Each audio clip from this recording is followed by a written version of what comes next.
black screen. I don't like it so bright. There we are. Peggy, MPN. How are you doing? Hey Peggy, you gotta let me know. Do we sound okay? Are we live? Yes, we're live. Oh wow. No intro?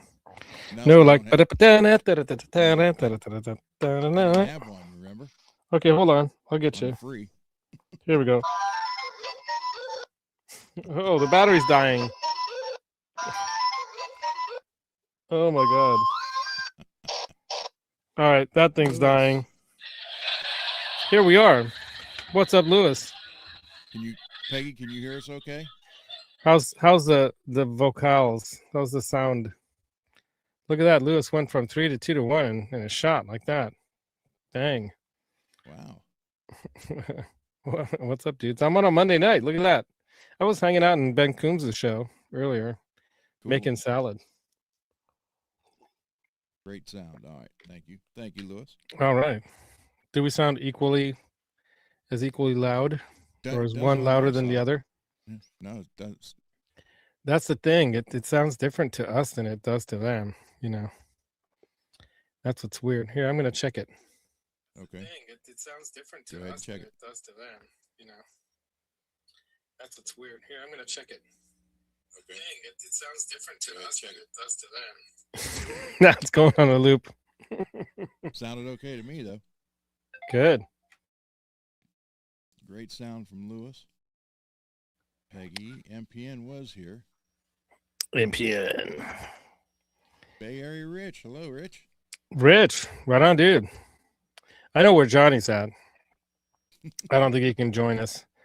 He might be able to see us in the chat if he's not driving, but might be driving at the moment. But yeah, man, you guys, you know where we are. What is this thing called? What do you do? It's just What is this thing? Monday bench chat. Monday bench chat. We got to do a song about Monday bench chat. Monday bench chat. We'll get the That just for bongos. some reason reminded me of the Monkees. Go the bongos in there. Monday bench chat. All right. So we got Monday bench chat here with Fretworks. Ron. Yep. Gunnerman. And like to welcome Laz is my second guest I've ever had on the Wow. show. First was Billy Ray. I'm honored. Billy Ray. Where's Billy Ray? Well, we have to say his name again one more time, like Beetlejuice. Billy Ray. Billy Ray. Usually he's here.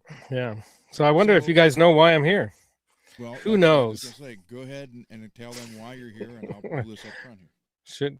Should we wait, or should we can just do it right now? Should we just chat for a little bit and see if more people rolling? There's 7 people here. That's cool. Okay.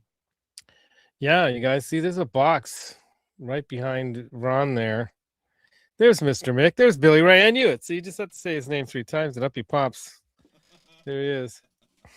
I knew it. Mr. Mick, what's up, dude? So we do got a box. So we're gonna do a little.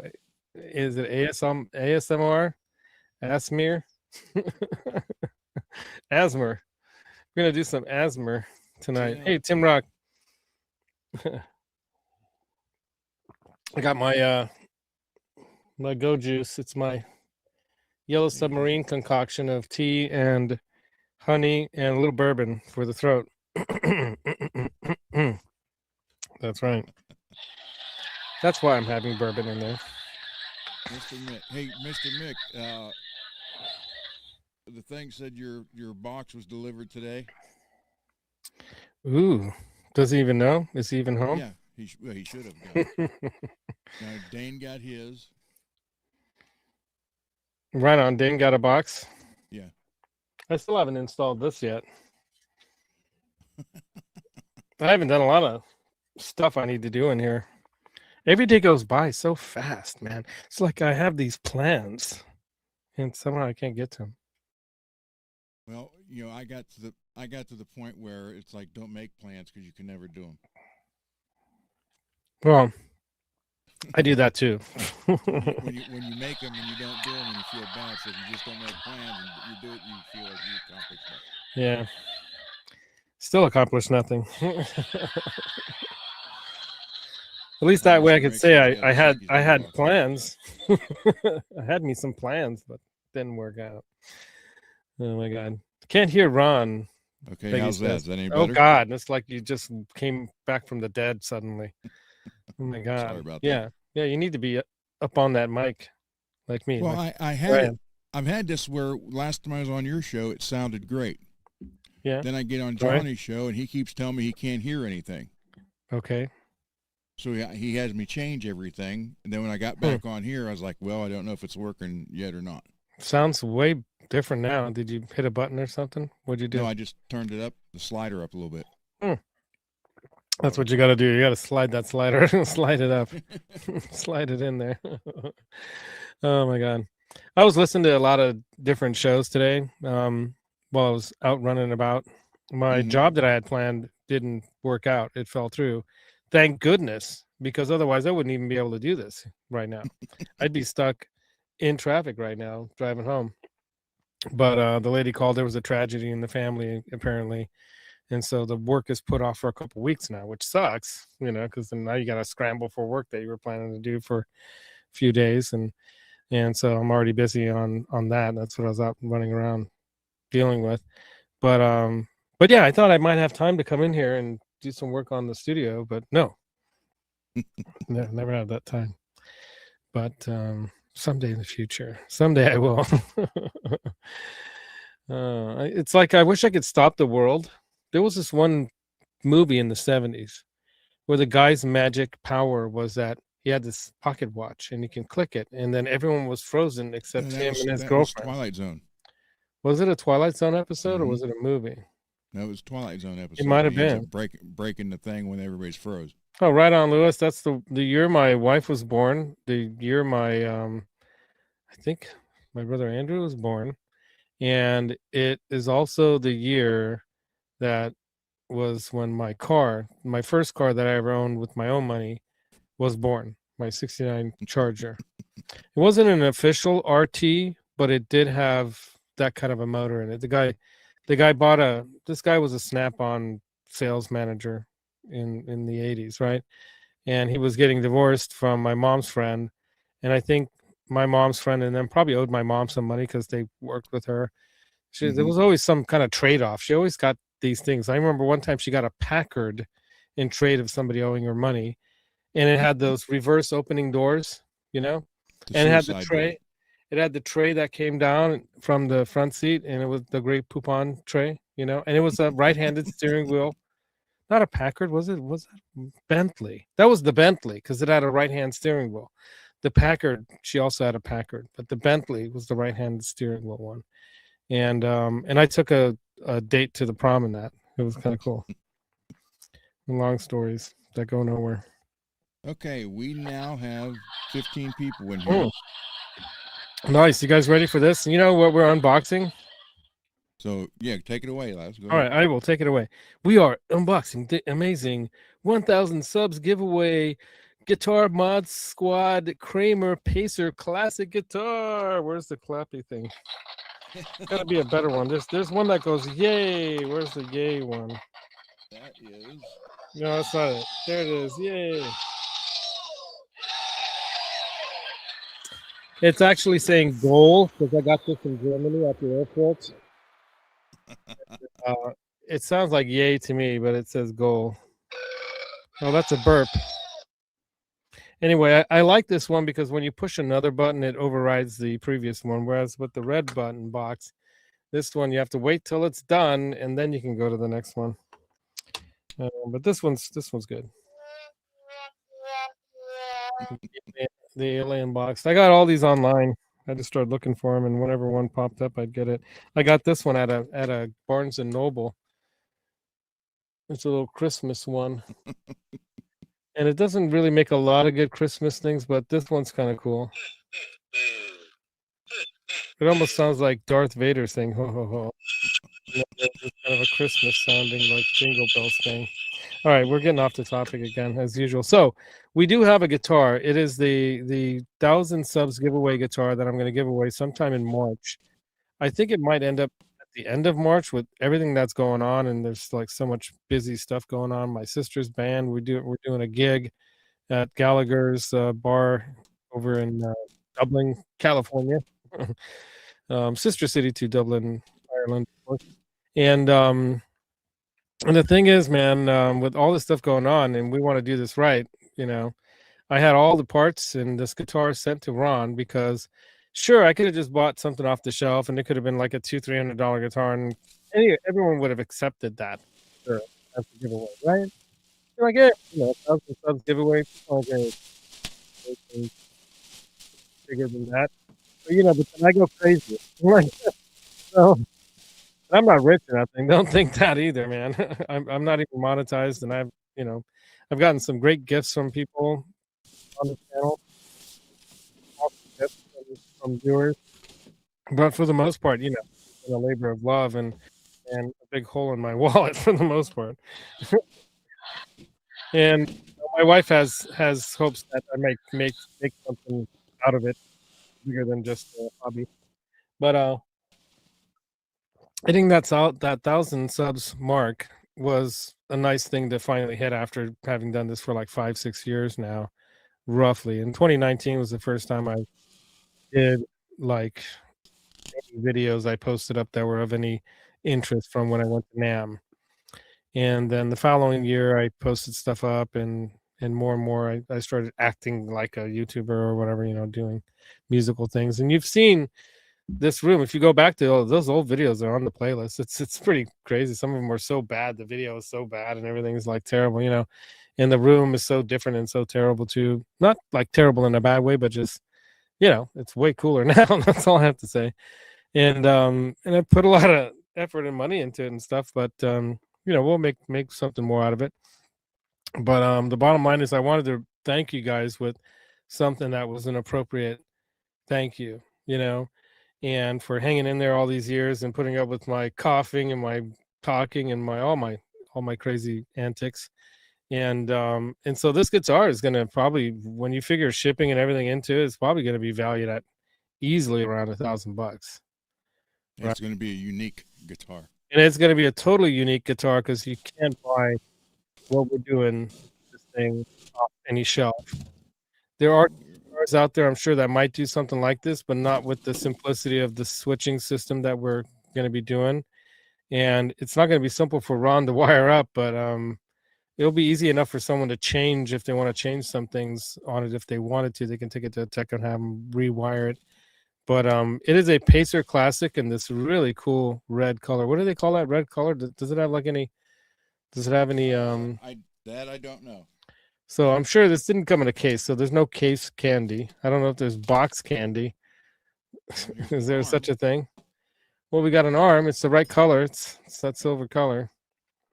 It says there is important items in the box, but I guess they mean the guitar.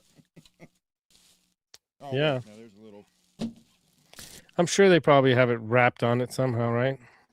Yeah, I know, right, Peggy? Peggy says, wow.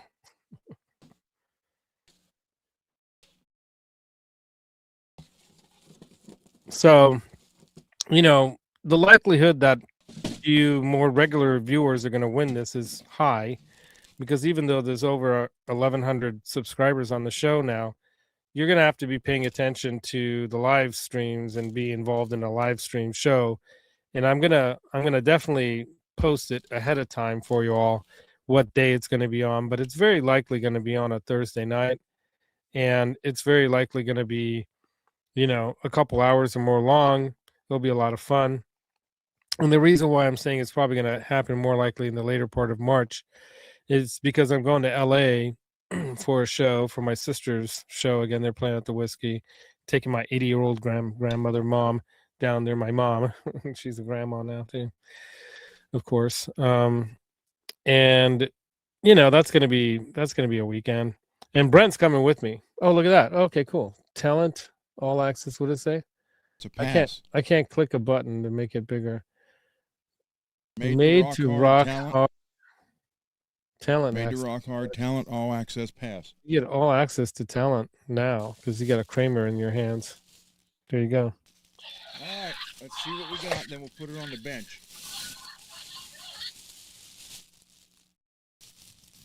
Almost need So the strip music playing. yeah. Ba, dun, dun, dun, dun, dun, dun, dun, dun, dun, dun, dun, dun, dun, dun. You should make yourself big. Okay, roll back. Well, wait Yeah, a minute. Wait a minute. don't ding it yet. I'm not gonna ding it. I was watching that pedal show this morning, and Mick was so excited he got his first flying V, and he got one of the Gibson inspired 58 flying Vs. Look at that thing. So shiny and sparkly and new. Look at that. Yeah, man. I dig it. But we're going to take that right off there. Gonna sand that puppy down.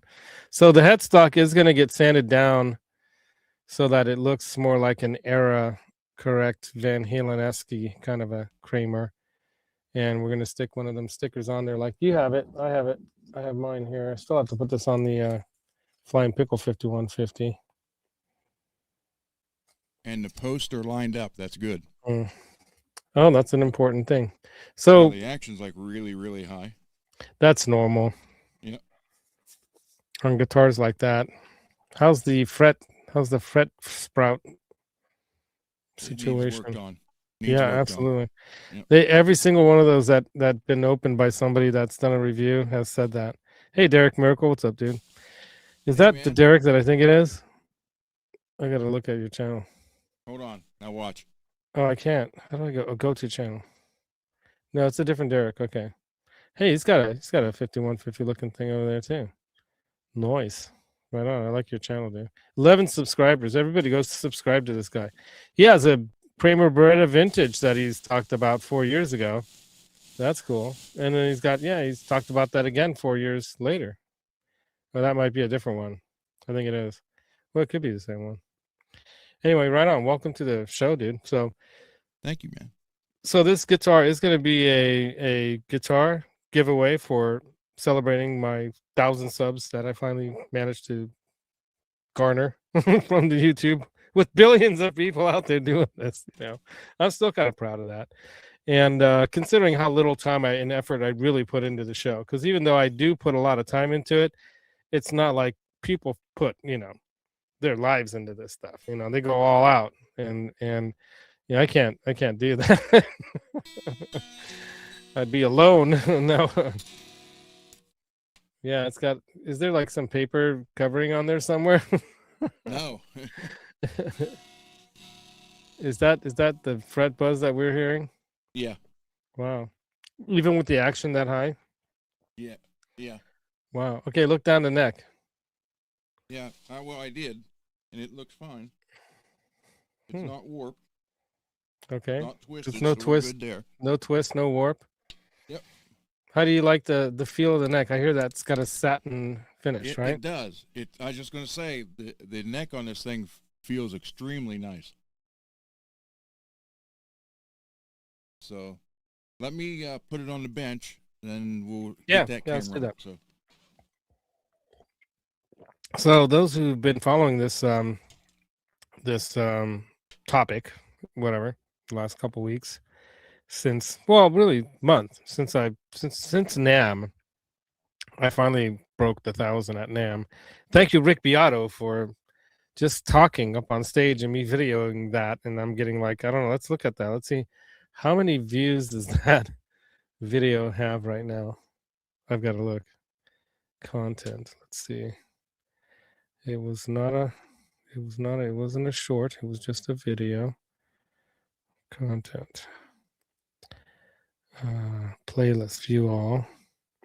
I had to have put that in the NAMM show content. It was one of the first videos because it was the morning of the beginning of NAMM. All right, let me switch my stuff over. You know what? I'm just going to search Rick Beato. There we go. No, it's not in any playlist. Rick Beato. Oh, there it is. Okay. Wow, 17,000 views. Dudes, that's crazy, right? I'll show you. Look at that. And there's another few. There's a few more. There's a few more comments. Every day there's comments. Look at that. Do you guys see that backwards or is it forwards? Am I like in reverse on the screen? Okay. No, you're fine. Because my hat looks backwards to me. Everything looks backwards to me, but I'm not backwards to you guys. Okay. I didn't flip the flipper.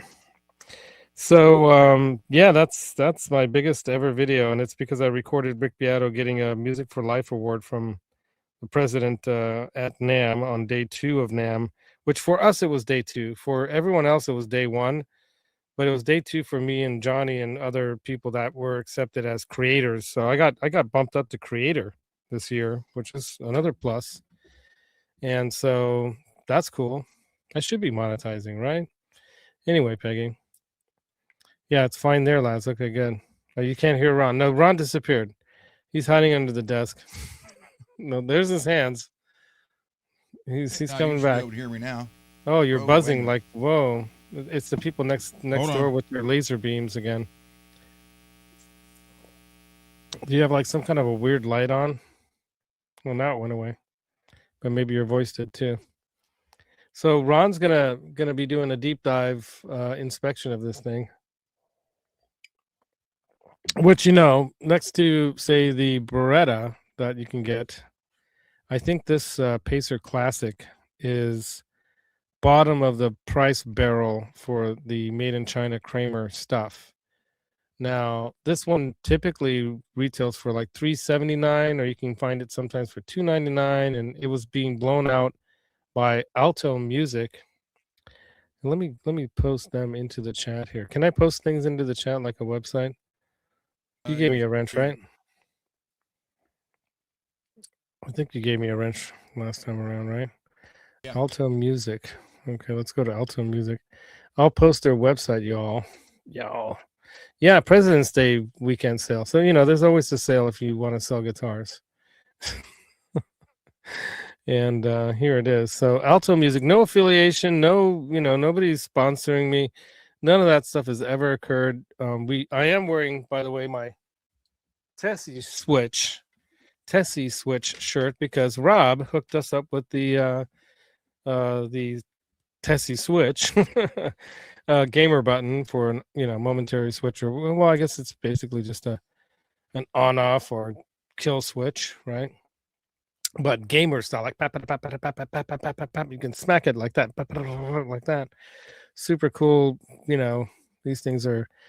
He supplies all the other people that get these, so he's the one who makes them. I guess I don't know if he makes them or what. Hey, Tim Rock, what's up? So yeah, so there is a Kramer VT200S HSS also details at Kramer. Yeah, for $179, $199. So this one was on sale for $149. Crazy, right? And I thought, why not let's get this and let's mod it, because I've been wanting to do the Guitar Mods Squad thing again.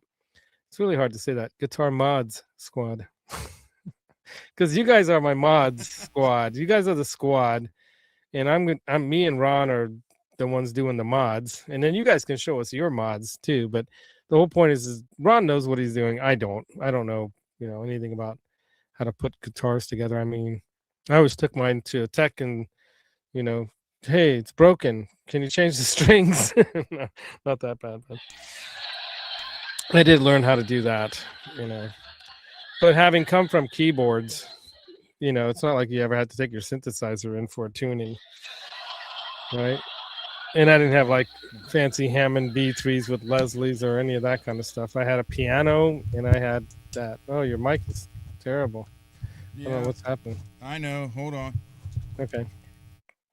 I just need to bomb those neighbors of yours. Sorry, I said that B word. I shouldn't even say things like that, right? I'm probably not going to get banned from YouTube. Sometimes the slip of the tongue.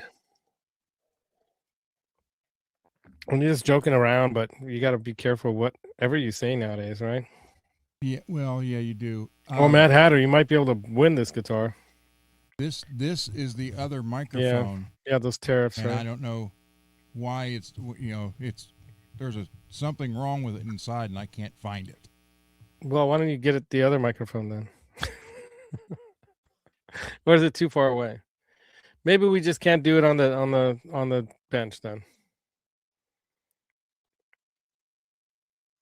If you can hear me, I'm gonna assume let's not do it on the bench. You can just try wait, to. Can The you hear light me is. now? Oh, now it's good. What happened? Yeah, Oh, I switched to the other mic, there you go. Okay, that's good. and We can at least kind of hear you. I aimed it towards me this way, so Yeah, you're a little more faint, I'm sure. Peggy's not gonna like it because she can't hear you. Or is it Holly?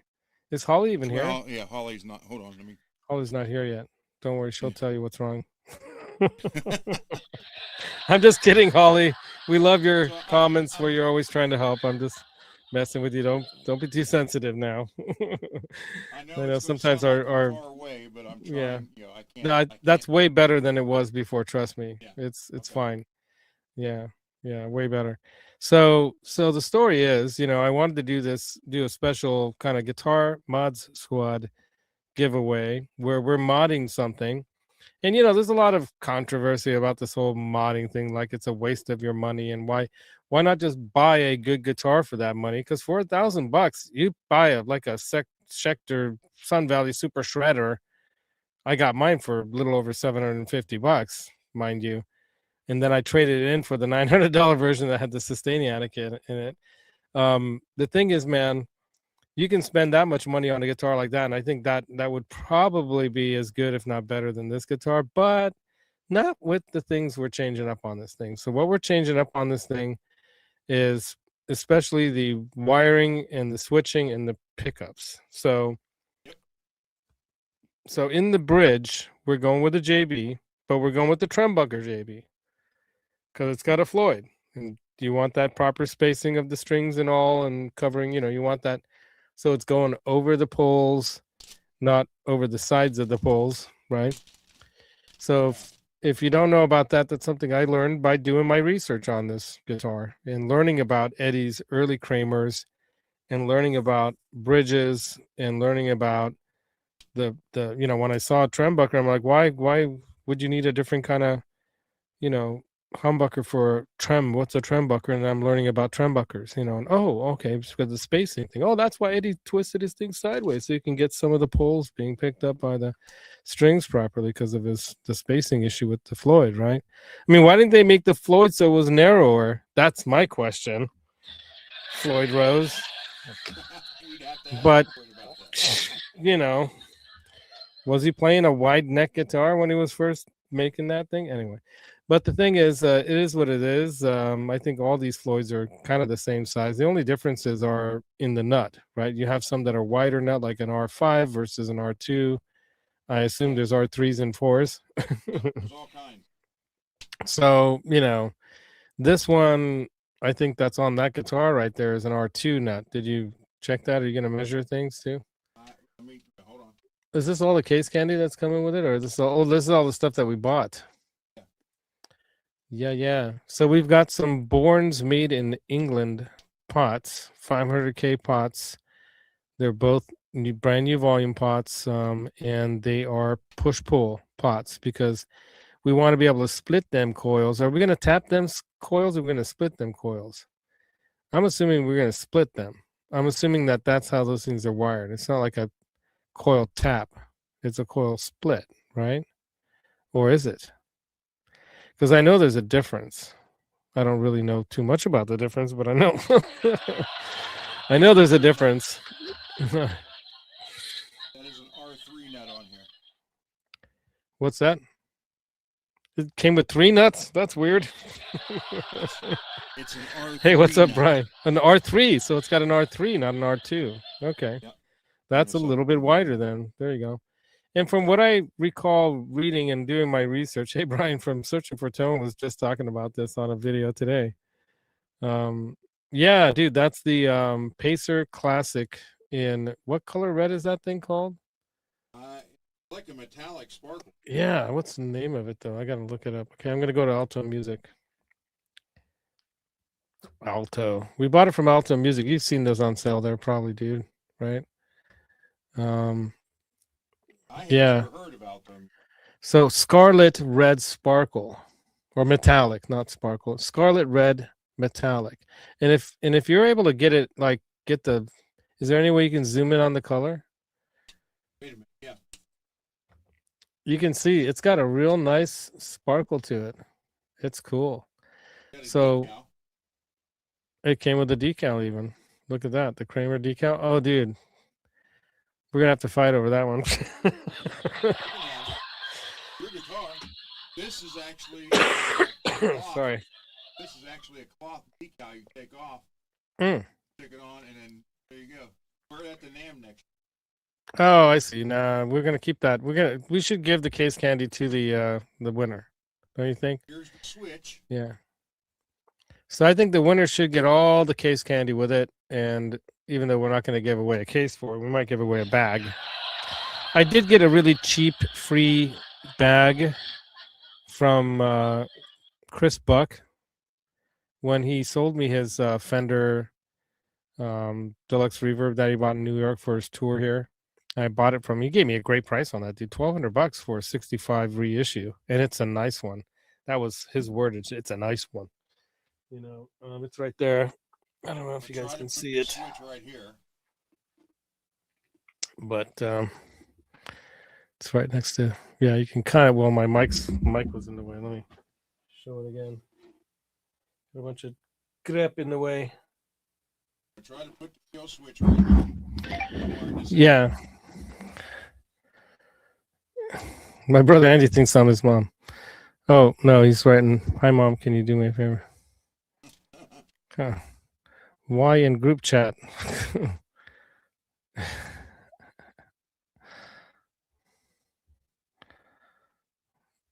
I'm asking my sister, why are you asking my mom a favor in group chat? That's funny. Now we all have to hear about the favor. How many different guitars do you have, mate? Oh, do I? Okay, Matt Hatter is asking me how many guitars do I have? God, this is terrible that I have to think about it. That means I have too many, right? I probably about 15, maybe. So I have three acoustics if you count my Acoustasonic as an acoustic. So I've got 3 acoustics. I've got actually 4 because it's the one that I repaired the broken headstock on, and that it's a piece of junk Mitchell guitar I bought for $100. And I actually put like some tuners on that from some Taylor tuners on that are worth about as much as the guitars. And there's issues with that guitar, so I might pull those tuners off and use them elsewhere. I've got those 4 acoustics. I've got how many Strats? One that's being built. I bought parts to build the Jeff Beck reverse neck kind of Hendrix, his homage to Hendrix. He has that reverse headstock, reverse, guitar that's right-handed but with a reverse headstock. So if you've ever seen Jeff Beck play that guitar, that's one of his favorites. And you can't buy one like that, so I thought I'd build one like that. So I have that in parts. The neck's on it right now, but that's basically it. And then I have a Sonic Blue Strat that's from their Fender's Parallel Universe Strats. 2 humbuckers in it. Oh, it's that screwdriver thing. And then I have a 60th anniversary Strat 2-tone Sunburst. I have a Meteora from Fender. And then I have a Fender Telecaster, a Modern Deluxe Plus or Plus Deluxe or whatever. Then I have a 7-string Cort guitar that I bought from my buddy Jack the Rabbit. And then I have a Santana first-year model Santana Signature PRS. And then I have a Gibson Studio Traditional guitar. That's pretty cool. 2016 model, I think, or 2019, maybe 2019 model. Yeah. Then I have a Randy Rhoads V. Excuse me. Burps. Microphone burps. All right, and then I have a really nice Valiant guitar made in Ukraine. It's the Henning Pauly, the HP 42 signature style. So it's not a signature, but it's basically a signature guitar. It's his spec.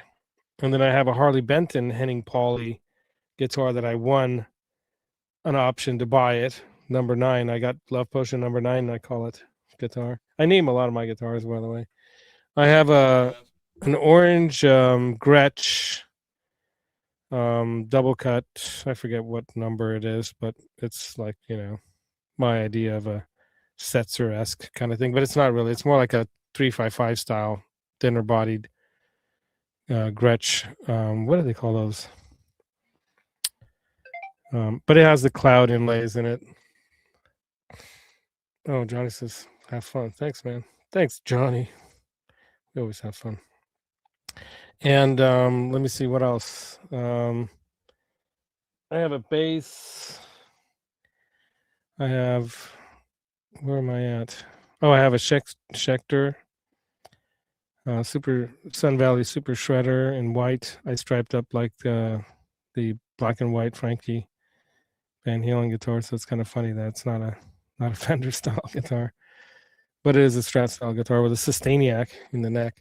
And then I have an EVH 5150 that I striped up.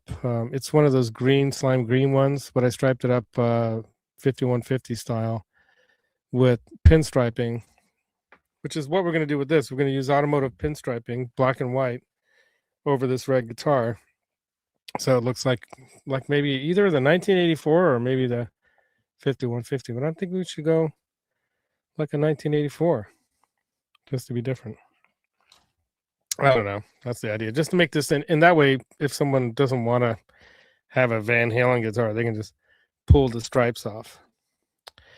Then what else? Oh, yeah. And then I have a Frankie Relic that I got.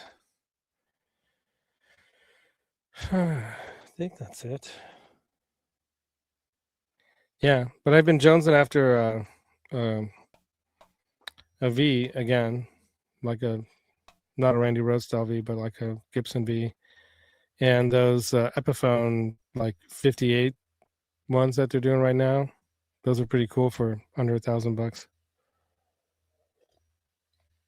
They're real nice. I checked one out. I went to the Guitar Center today to see if I could find another Kramer like this one. None. They didn't even have one Kramer in there. And I was trying to find a lefty guitar for my student. I have a student right now learning guitar, and she's a lefty, but I've set her up with a right-handed guitar and told her, try to learn it this way. Save yourself the hassle, right? But okay, what else? Hold on. I think that's all my guitars. Oh wait, no, what am I? I'm completely forgot about my Kiesel. That's one of my most expensive guitars. My Kiesel headless Vader in powder white sparkle or white metallic with totally black ebony fretboard, and that thing's just such a sick guitar. You want to see it? Show it, man. It's just tiny little thing. But okay, hold on. I got a question here. Blue. I need to put polish on an EVH 5150. It's got some mild scratches from use. What can I use to clean that by hand? Stu Max. The best stuff to go with is McGuire's. Oh, you go with McGuire's, huh? Yeah. You don't go with the Stu Max scratch remover and polishing setup kit? No. You don't. Using McGuire's. Wait a minute. Let me get these. I'll show you here in a minute. Hold on.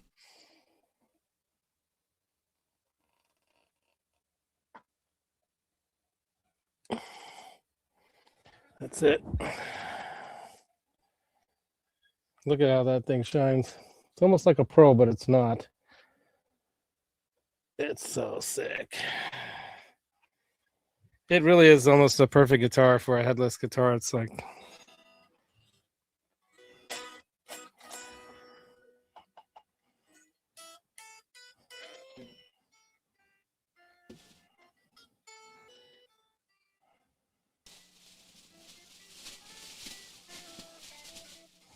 dead air. All right, but yeah, Hold on. it's nice. And the only thing I did wish I did with this thing was set it up so I could split the coil, but it's not a big deal for me. I don't necessarily need to split the it's got a 5-way switch, and these are really nice pickups. They sound great. It's very Strat-like, but it can rock. And I kind of designed it a little bit, because it is a custom. Kind of designed it in remembrance of my SR-71, my original, Awesome. my first, yeah, my SR-71 guitar.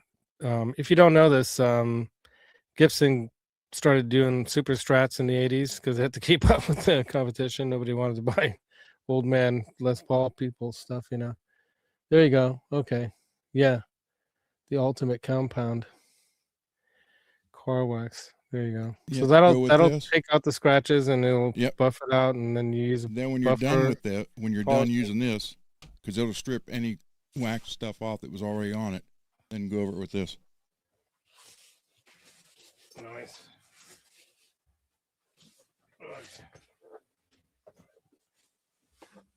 There we go. Put that away. This is what I use on all of them. Factory paint jobs and my custom paint jobs. This stuff right here. Nice. I think that's all my guitars. And I still want more, which is insane, right? I mean, this guy next to me over here, he's got like 300 or something, right? No. Wish. 100 and I don't know. I sold some of them, so probably about 125. Yeah, okay, that's still insane. But you got a house to put them in, I guess. Well, actually, there's Oh, only Tim Rock uses that McGuire Scratch X kit. Blue Mox saying hey to everybody. actually I had probably 60 here. The rest are in storage across the state. So she won't let me hang you them were up trying to get anymore. away from that over here, Sire Rowlets. Okay, I'll stay off of it if you hate it that much. I think it's funny, these things, but I guess not everybody thinks it's funny. Can I use one more? All right, that's it. That's the last one I'm going to use. Anyway, I think it's funny. That's one of the things I liked about Johnny Bean's shows is that it's off the wall. It's not so serious. It's like so many other channels are so serious about everything, and that's fine too, But I kind of gravitate more to the silliness sometimes because music is supposed to be fun, and some people make it like way too serious. But even Johnny gets serious sometimes, so I don't know. It is what it is. See, I wanted to hit the button again and laugh, but now I can't. I'm itching to do it. Okay, that's all right. All right, just for a little while, I'll stay away from it, just for you. Okay. So yeah, the giveaway is to thank all you guys, and unfortunately, I can't give you all a guitar. So there is going to be a wheel of names or whatever, and it's going to be done live. So you're going to have to come to the live show, and I'll post it out well in advance, at least a week in advance, so everyone knows. But you So have to be a subscriber to the channel. All subscribers out there, we will check if you're a subscriber or not, and we will definitely have the subscriber on mode thing, so that if you're in the chat, you have to be a subscriber to be in the chat. So that'll control that to some degree, right?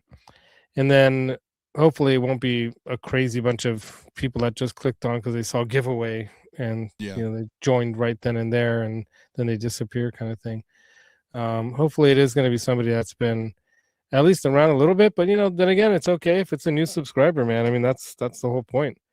Getting new subscribers is giving them an equal shot at this stuff too. And even though there's a lot of, like, if you want to call them loyal fans or whatever you want to call, people that hang out, I mean, I hope you guys are all enjoying the shows, the gear and demo show stuff, and the videos, and the NAMM content, and running around at guitar shops and shooting some of those videos. Those are even Phil McKnight gave me a shout out a couple months ago, saying that all small channels should be doing like what Laz here. Check out Music Therapy Laz, because he goes into a shop and walks around and checks out guitars and talks to people and posted that. And it's not like that hasn't been done before, of course.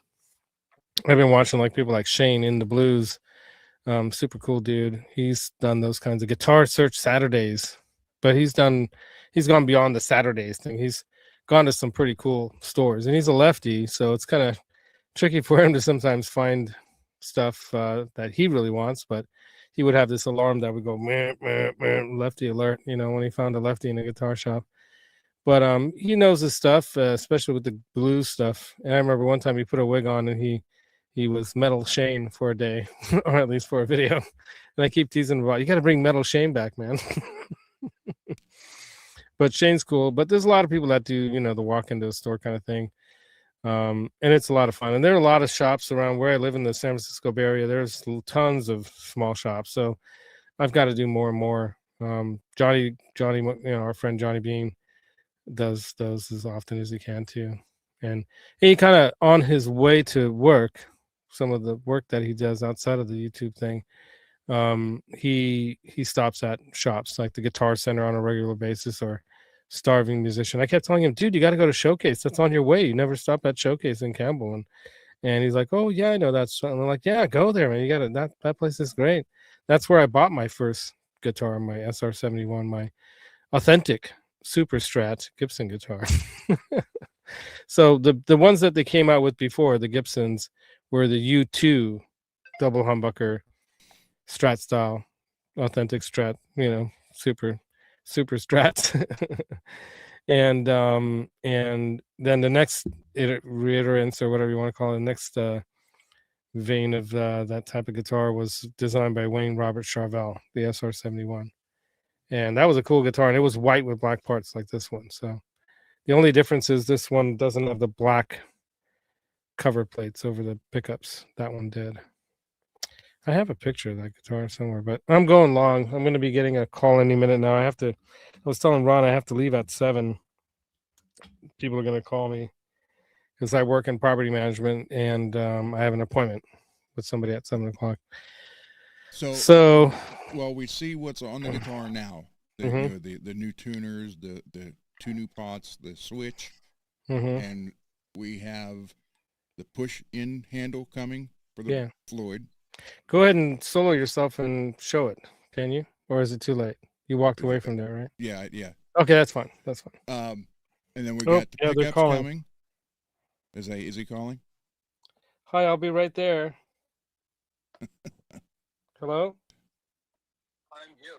Okay, I'll be right there. Give me just 1 minute. Thank you. No problem. Okay, I gotta go. All right. Thank you, Laz. So you can continue talking, and if you're still on in 15-20 minutes when I'm done with them, I'll come back on. Okay. All right, I gotta go. All right.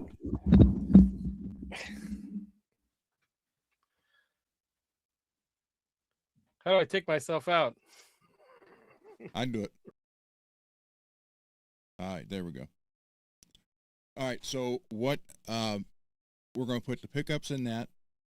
We're going to upgrade the tremolo with stainless steel parts, new saddles, because it's a Floyd Rose special.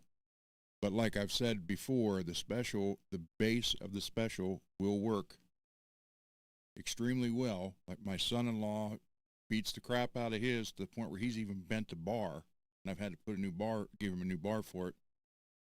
And the base is still fine. What I did to it 3.5 years ago, somewhere around there, is on one of my green crackles, I bought the Graph-Tech saddles that have the little graphite where the string comes over, to see how I would like those. It was a German Floyd. Excuse me. So I took the German saddles that were on that and put it on that Floyd Rose special base, then put stainless steel parts in it. and he's never had an issue with it. What really fails on the specials is the pot metal, cast, whatever, saddles, and it's terrible.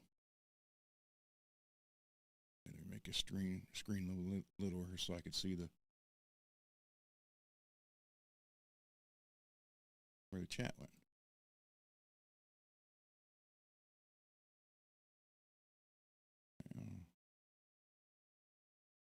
Let me take Laz out of here.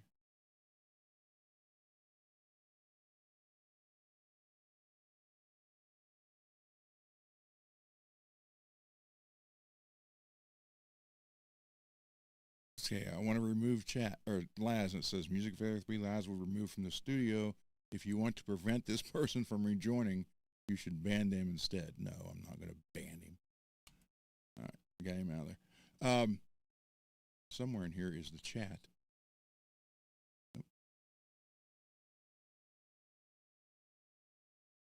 I am new to all this. Comments. There we go. Okay. So, we're going to he's ordering new saddles, stainless or titanium hardware, push-in bar for it. It's not routed out to pull back for full floating. We talked about that, and I'm pretty sure he wants me to route it out, so we'll obviously find out. But what I wanted to do was tear it apart tonight on the bench, but that mic decided to go really bad, so I need to get it. It's the other one of these, so I need to get another one of these, so you can hear me better and it doesn't sound like I'm across the room. And I don't know why, for some reason, it's. Hold on.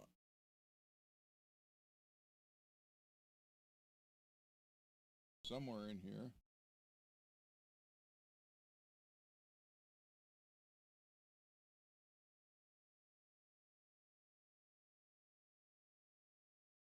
I'm trying to get it there. That sounds on my end anyhow. It sounds a little bit better. So we're going to get that all done. The Floyd upgraded. I think I'm routing it out. I told him I would if that's what he wanted, because I'm a firm believer in if you have your Floyd decked, you're only using half of your Floyd. And that's true. Let's see. Give me a second. I need my glasses. Oh, hi, James. So, and then we got the push-pull pots. He bought StewMac gold tuners, so we're going to have the StewMac gold tuners on it. And he bought 2 Seymour Duncan pickups, a 59 and a JB. So those are going in it. So the whole thing is going to be hot rodded like crazy. And then you have the 6-way switch. So between the switch combinations and the push-pull pots, we should have a bunch of stuff going on. Who was telling me to ban someone? No. When I took Laz out of the show, it said banned him if I didn't want him to come back. I didn't want to ban him. So he's got the link. He can just come back when he comes in. Lewis, it's got the Allen wrench holders on the back already with the Allen wrenches. Actually, it's got the new improved one where they have the thumb dials to tighten. So, yeah, this thing's going to be, plus add the kill switch in the bottom horn. So let me grab the guitar.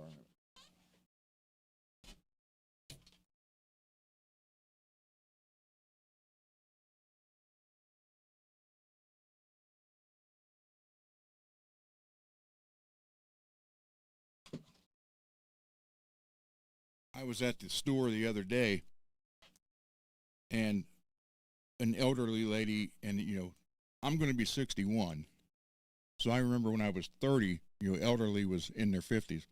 But this lady had to be 80, somewhere around there. And she had bought a battery for her car, and her car wouldn't start. So I helped her. I put it in for her in the drive or in the parking lot of the store, and tore the back of my hand up, getting that battery in and out. So,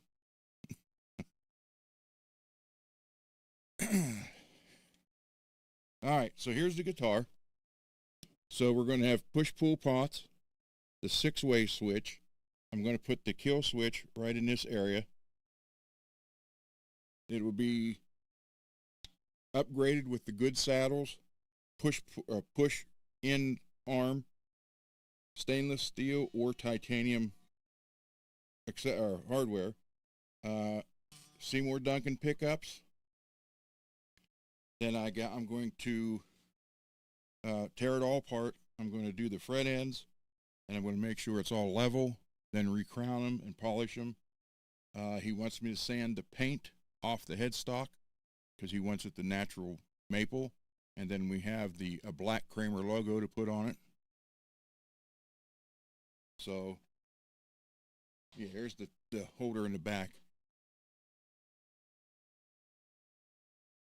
And it's got the you can tighten them up. So, and the tuners on it will be the StewMac Gold. So, someone's happy birthday. Happy birthday. Hey, Surgeon. Whose birthday is it? Lewis. Happy birthday, Lewis.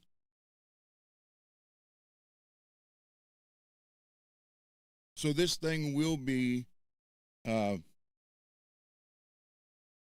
going to have 6 different positions on the switch and then 2 push-pull. So you can either have both down, both up, this one up, that one down, or that one up, and this one down. So there's that combination with 6 times. So I'm going to have about a mile of wire in here, I think. I don't know. But I think we talked about, I'll route this out so you can pull it back. And this will definitely be, it's going to be like a, well, if you were a studio musician, this would be kind of cool because you're going to be able to cover pretty much anything you want to with it. So, yeah. And he's buying knobs for it, different knobs. Yeah, so it's going to be completely redone. The only thing it's going to look, it's basically going to look like a factory Kramer, but it's going to be set up completely awesome. I don't have the birthday song to play, Lewis. Sorry about that. Wish I did. So anyhow, that's the plan, and yeah, definitely the fret ends need dressed, and I'm going to check them for level. I might just go ahead and just lightly level them anyhow, then recrown them, polish them. You won't feel anything. You won't catch anything, like down here especially. I don't know if you can hear that. Listen. No, can't hear it. Right here. That area right there feels like it'll cut you. Yeah, you can't hear it. So, it looks like the bridge is tilted back right now. Well, actually it is. But that's only because the posts are so high because the action is, it's pretty high. So.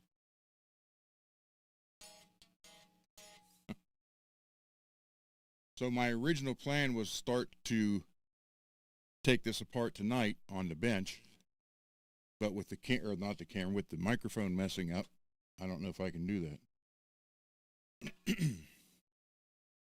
Pop the neck off, pop everything out of it, because he wants it. He wanted to know if I could get it back to him, within a couple weeks. But again, all the parts aren't here either, so. But I have to strip it all the stuff off the body anyhow to route. But I'm pretty sure that's what he wanted. He wanted me to route that out. So it'll be full floating. It is a pretty color. The camera's not showing it, but it's got like, it's not so much it's hard to explain. It's not like a metallic, but it's like sparkle, a real light sparkle.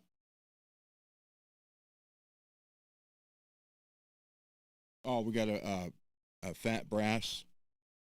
I did say brass. A fat brass bar or block coming for it also. So. Yeah, and all in all, by the time it's all done, it'll be around $1,000 in that guitar. No. Actually, this happened Friday. So, we didn't go to the bench on Saturday, and it's good because Saturday it was real red, and the back of my hand was swollen up some. So we're it's getting better. But I got big hands, and I'm trying to get down in there to get that all that unhooked. And I hate newer cars. Give me the old 60s and 70s. Or if you got used to be able to buy Chilton's repair manuals for your car. I don't know if you can get them anymore, but I have some from my father in the 50s. It tells you how to tear the transmission apart, the rear end apart, what clutches, plates, everything you need. You look at them now, and basically it's take it to the dealer. So yeah, this guitar would be pretty cool. But with the way it's going to be configured, or the way I hope to be able to do it, you're going to have pretty much any kind of sound you want. So 59 in the neck, JB in the bridge. Those are sweet sounding pickups anyhow. Then add all this other stuff into it with all the options you're going to have. The only thing, whoever wins this guitar, yeah, it's the typical Kramer place. The barrel jack also, which they are like down here where the Jacksons are over here. So that's what got me when I got that Beretta special there. I'm going like this, thinking, oh, and it's down here.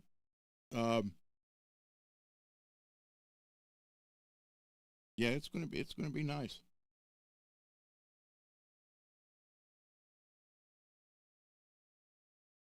But when I did Michael B, his Kramer Night Swan, matter of fact,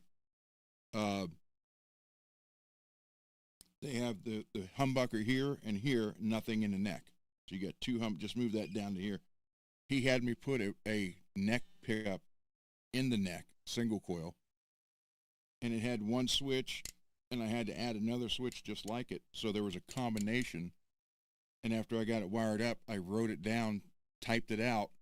Then when I shipped the guitar back to him, I had to ship that paper with him so he knew what he could do with it. And that's the only problem with this. Whoever wins this guitar, you're going to mess around with it and find a sound you like,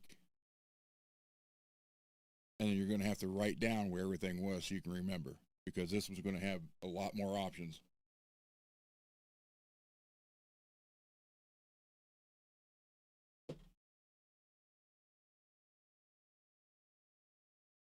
So it'll be fun. You like the barrel output? See, not so much me. I like, I know Pure Tone makes one of those too, but I'm kind of the old jack guy with the Pure Tone ones. I like the 4 connection points instead of just the one.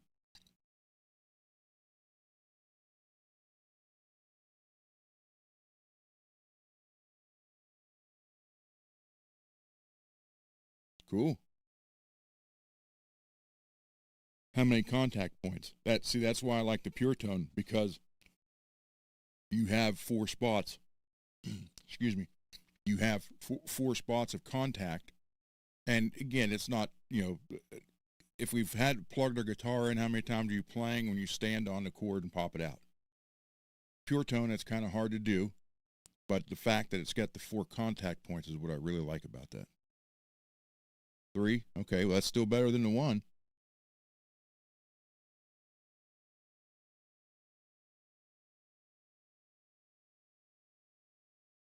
There you go, Derek.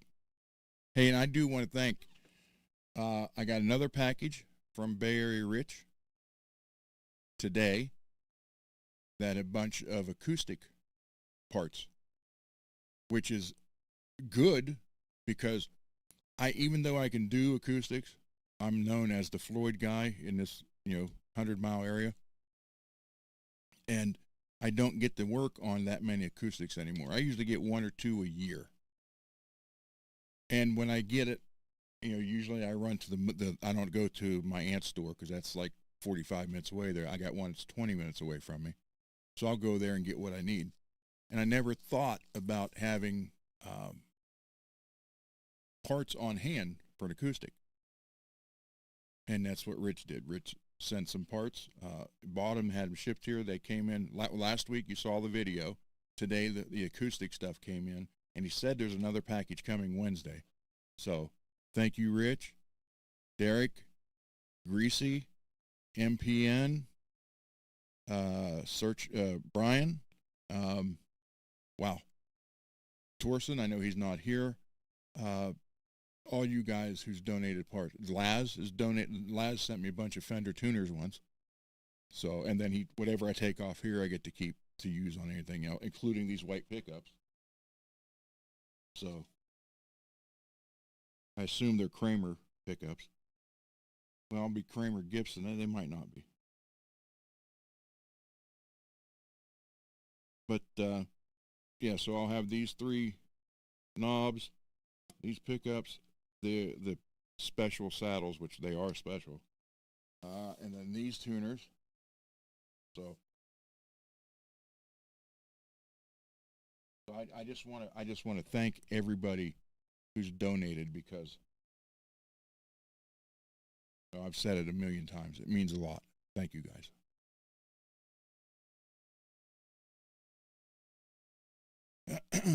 Oh, by the way, this is the last one, not the show. This is the last. I got one of my other songs back. And there's one more coming, and then that'll be it for a while. Or do you guys want to hear the new one?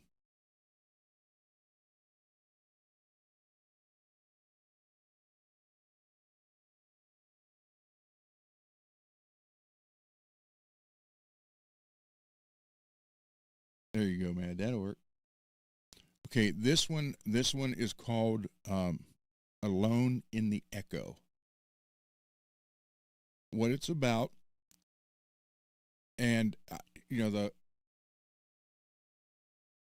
with my father passing in the middle of last year, a lot of thinking, doing a lot of thinking, and then sometimes thinking hurts. So, but yeah, and I was thinking, how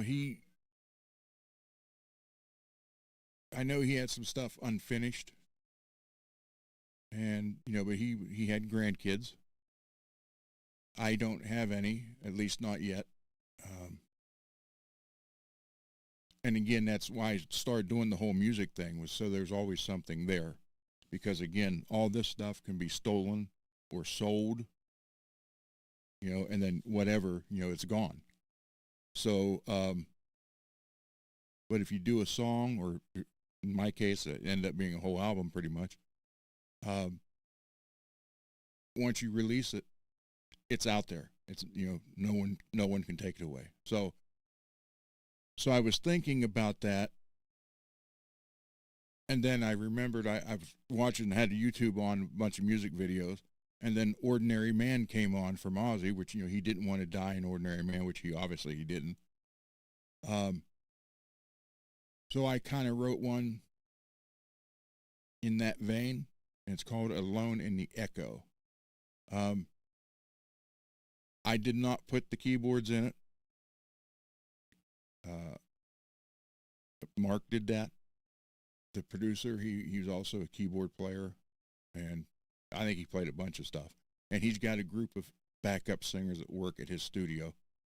So, and the thing with him is, you know, he's doing this out of the kindness of his heart for me, because we've been friends for years, and so I can't rush him, you know, or when I get it, I can't say, oh, that sounds good, but can you read, you know, it's what I get what I get. That was the deal. And he does it in his off time. So there was a couple of days I got like 4, then it'd be a week and get 1. Then so there was never a set time frame. So I think there's at least 1 more, maybe 2 more. Then that's going to be it for a while, because then I got 72 started, so I got to finish those. So, but anyhow, so this is it, and it's called Alone in the Echo, and it's kind of in that vein, like you don't want to die alone, I guess. So here you go. Let me know if I need to turn it up, just, you know, up or down.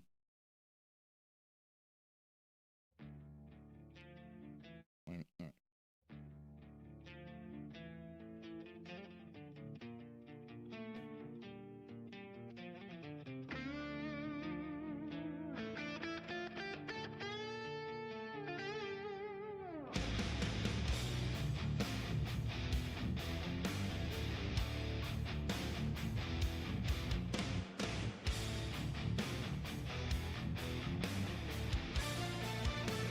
Up.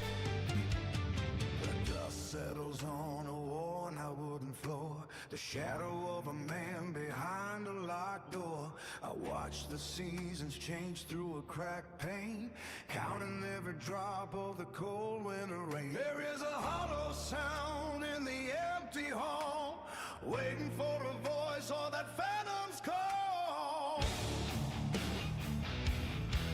I buried my secrets in the backyard dirt, tried to hide away all that hurts. The clock on the wall has no sound, looking for the melodies I never found. My boots are covered in the miles of the past, wondering how long the quiet breath will last. The ink is trying on a page with no name, the months are circling the dying flame. I see the finish line drawn in the sand, holding on to nothing with a trembling hand. I do not want to go where the silence takes its toll, leaving not a trace of my struggle or my soul. I do not want to fade like a vapor in the sky. No one there to witness No, Blue. last goodbye. Any reason for a banner lift to fly? I don't want to perish, a hollow feeling in my eyes. I met a traveler on the road to the west. He had a silver medal pinned to his chest. He told me that the glory was a bitter pill to swallow, and the heart inside is jagged and is hollow. He had 1,000 stories, but no one left to hear, trading all his triumphs for a single human tear. The prophets in the street are howling at the moon, singing frantic and disconnected tune. They talk of heavy burdens, the price of being free, but none of them can offer clarity to me. I am looking for a spark in the middle of the night, something more than shadows dancing in pale light. Thank you. Thank you, Peggy.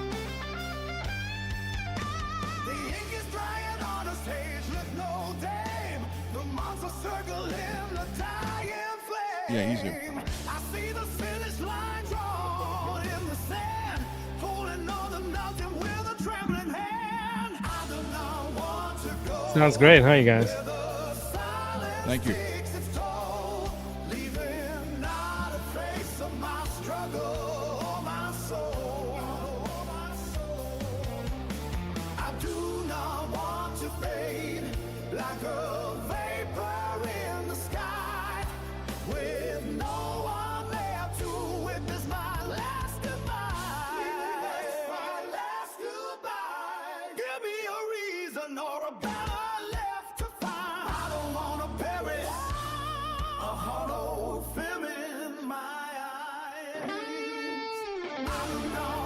to go where the silence takes its toll, leaving not a trace of my struggle or my soul. I lean on one to fade, like a vapor in the sky. I don't think I've heard this one yet, Ron. I'm there to witness my last goodbye. No, I haven't heard this one yet. This is great. Cool, man. Thank you. Right on. Hey, can I use the clapper? Or is it not allowed? I don't know. Right on, dude. Where's that one that says yay? Blue, have you heard any of the other ones? There you Thank you, go. Derek. Thank you, everybody. Very cool. Yeah. What somebody was asking is what guitar you're using in that. On that one, Mm-hmm. I believe. Well, I can't be sure. I got it written down when I put it all on the Mhm. Cakewalk seminar. I put down what instruments I used and everything, and what tuning. I'm not sure on that one because, believe it or not, that was one of the very early ones. Hmm. So it might have been the green crackle, the green with or the It did sound like a metal. yeah. it had it definitely had a metal sound, like a heavy Yeah, heavy metal kind of I think it was the ripper green crackle. guitar style sounding, bluesy playing, and then with that metal sounding Oh, guitar. Blue hasn't heard any. This is what I end up doing on Mondays, Laz, is playing some of the music.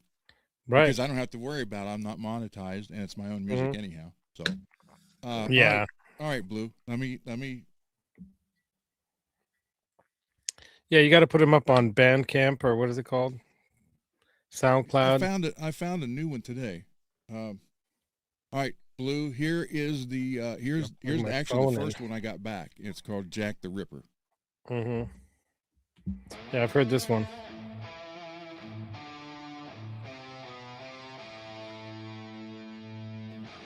I thought he was going to take that one out.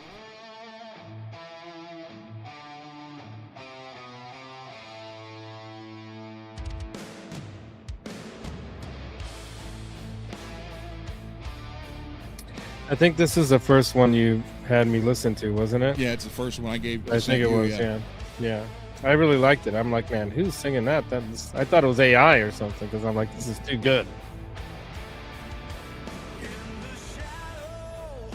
I don't have it out yet. Whitechapel streets, where the air hangs heavy with deceit. There walks a figure, a specter of the night, Jack the Ripper, with a thirst for blood.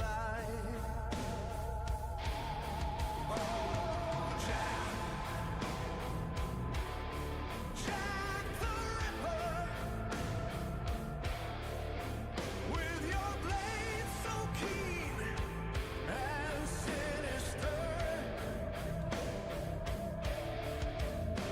you haunt the alleys with your dreadful spree, leaving terror and darkness in your wake. We plead under the moon's eerie glow. It crowds, sowing fear with each victim he fells. A phantom with no face, no remorse,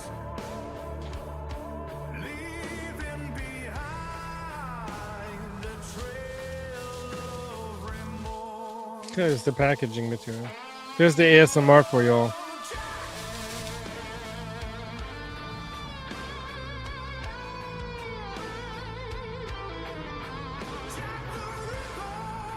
Yeah.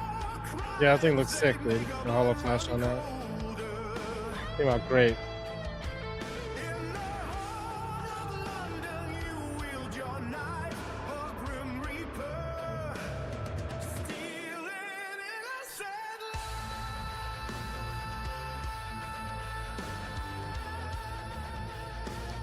I like that That's, rhythm right there. The singer is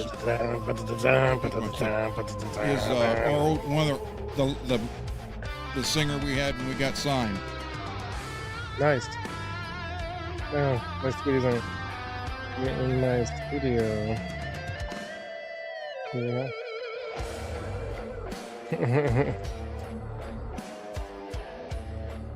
My sweetie's like, where are you? It's Monday night. Whispers, tales of horror and woe. As fear grips tight and the Well, I'm from soul low. the 80s was my favorite, Blue, so Yeah. Oh, that was our era, dude. We lived that era, dude. It was great to be a teenager in the 80s, I gotta say. Especially the early 80s, like we were, you know. From the 70s, I mean, the rock and roll throughout the 70s was killer, but it got exceptionally killer in the end. The end of the 70s had some killer bands and some great music.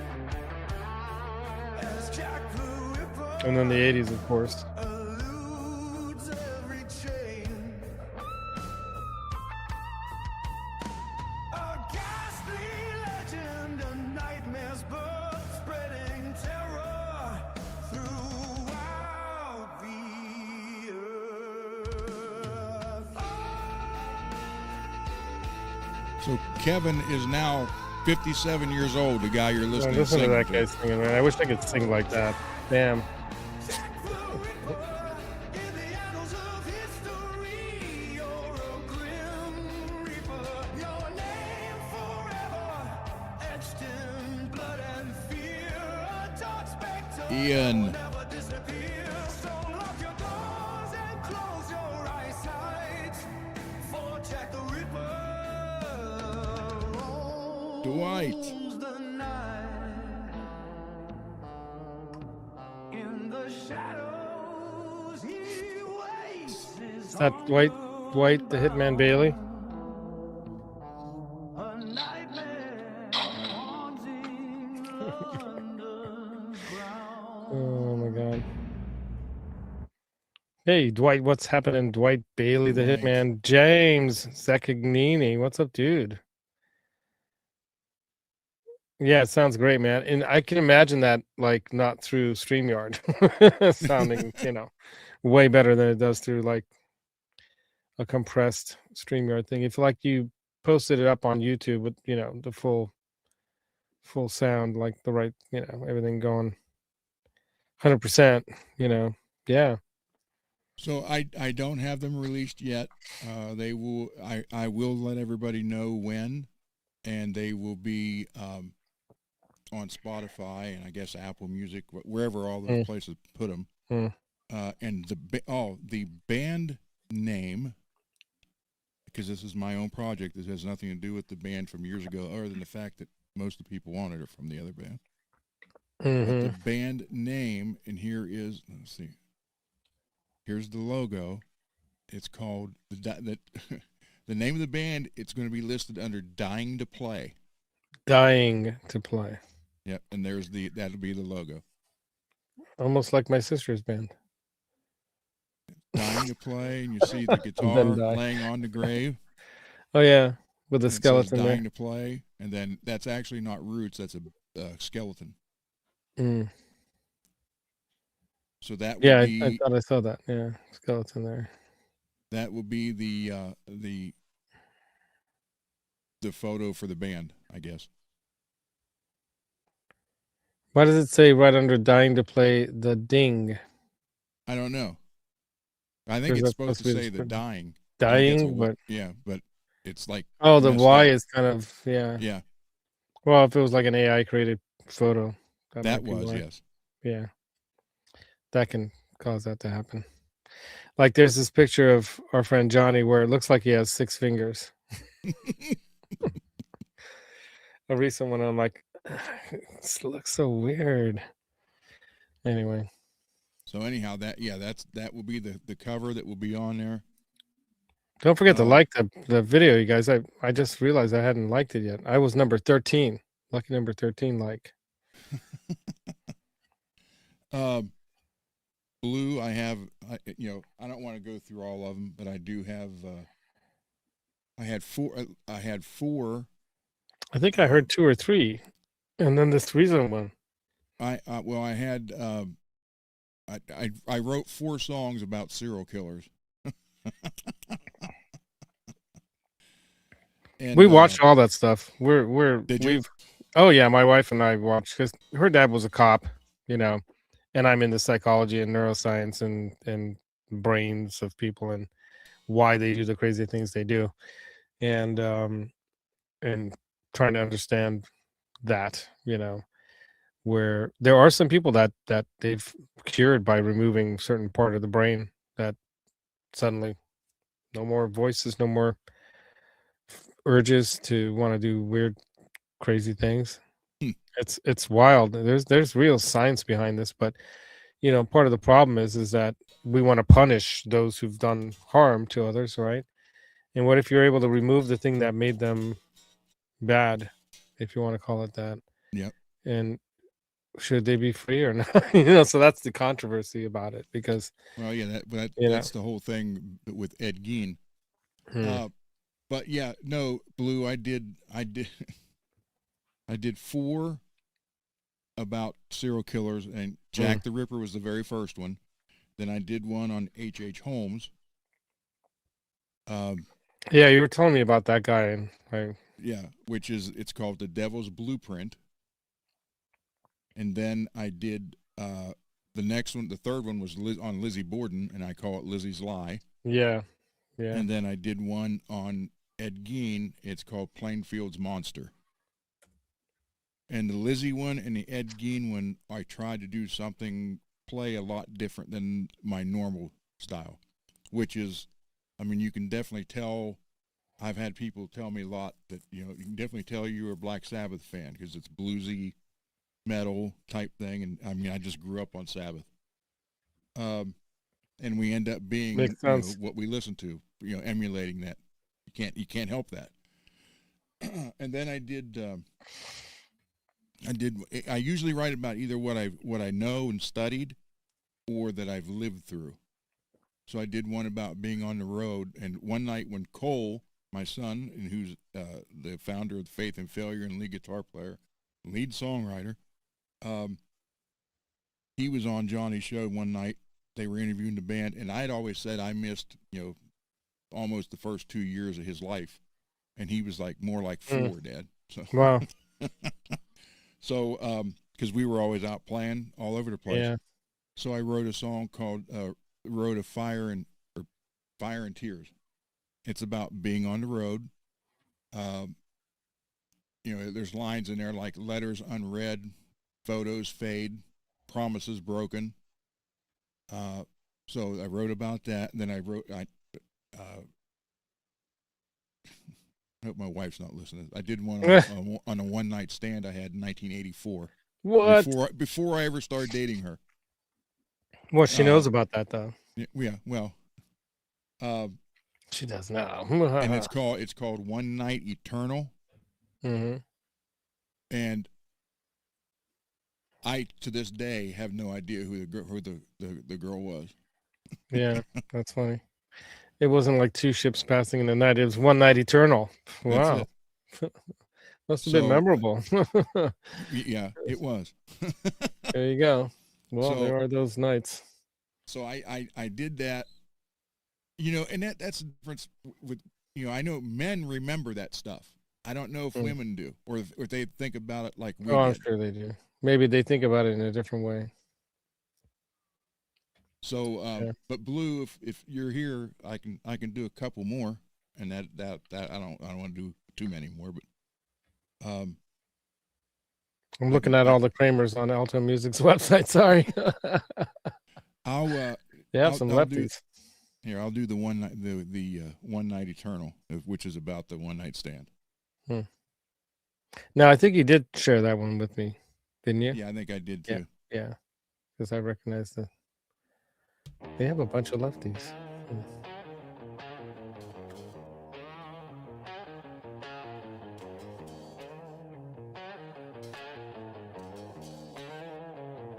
Then it's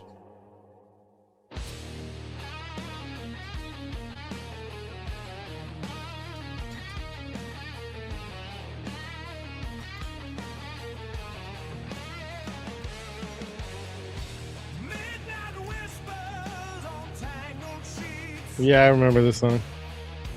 Moonlight dances on a silhouette so sweet. Her perfume lingers like a stolen rhyme.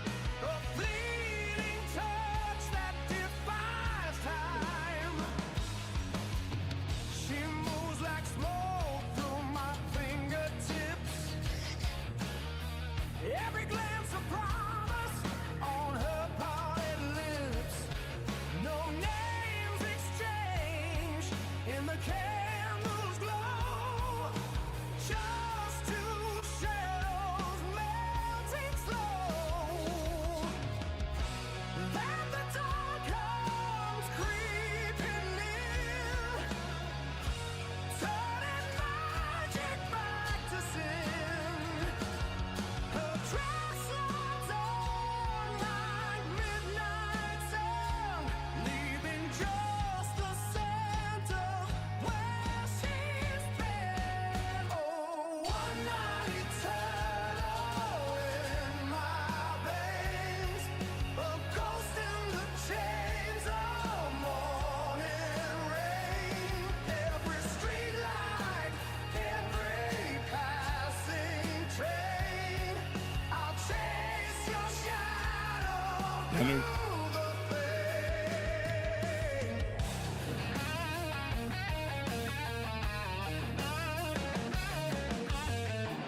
Now the city's full of echoes and lies. Every dark-haired girl catches my eyes. Beggars and kings all look the same when you're drowning in a missing name. Footsteps fade on the avenue, but none of them ever sound like you.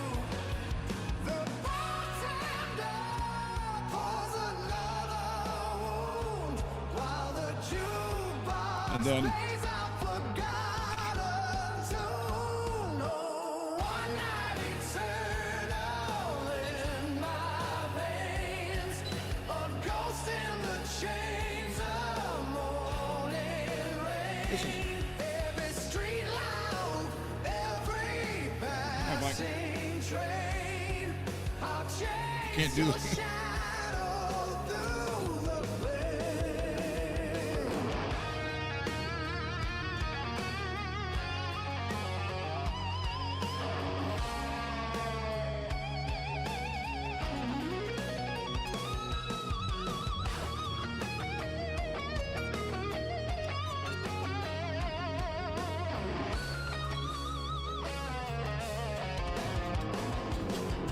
One night eternal in my veins, a ghost in the chains of morning rain.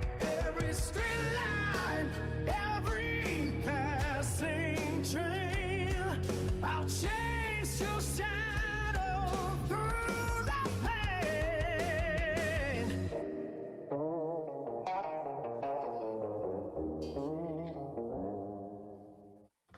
So that was that. Yeah, cool ending. That was done with this guitar, by the way, Nice. which has the 44.3 output slug in the rear and the dime bucker in the bridge. Nice. Telling you, if you guys want a controllable sound, go for the slug. Hmm. I think that, they're not cheap. I think they're like 150, right? Give or take $5 That's not crazy. for the one pickup. But again, it's 44 in the guitar. It's 44.3 ohms output. When most consider a dime bucker hot, and a dime bucker is only 16 to 18. Which is why I had to put an actual bridge pickup in the neck, because when you went from 44 output down to 7, like a normal neck pickup, Yeah. it was like you shut the volume off. Yeah. Excuse me.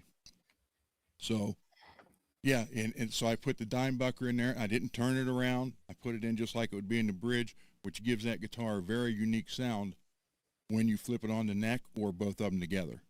It's really wild. So, that's one of my favorite sounding guitars. Cool.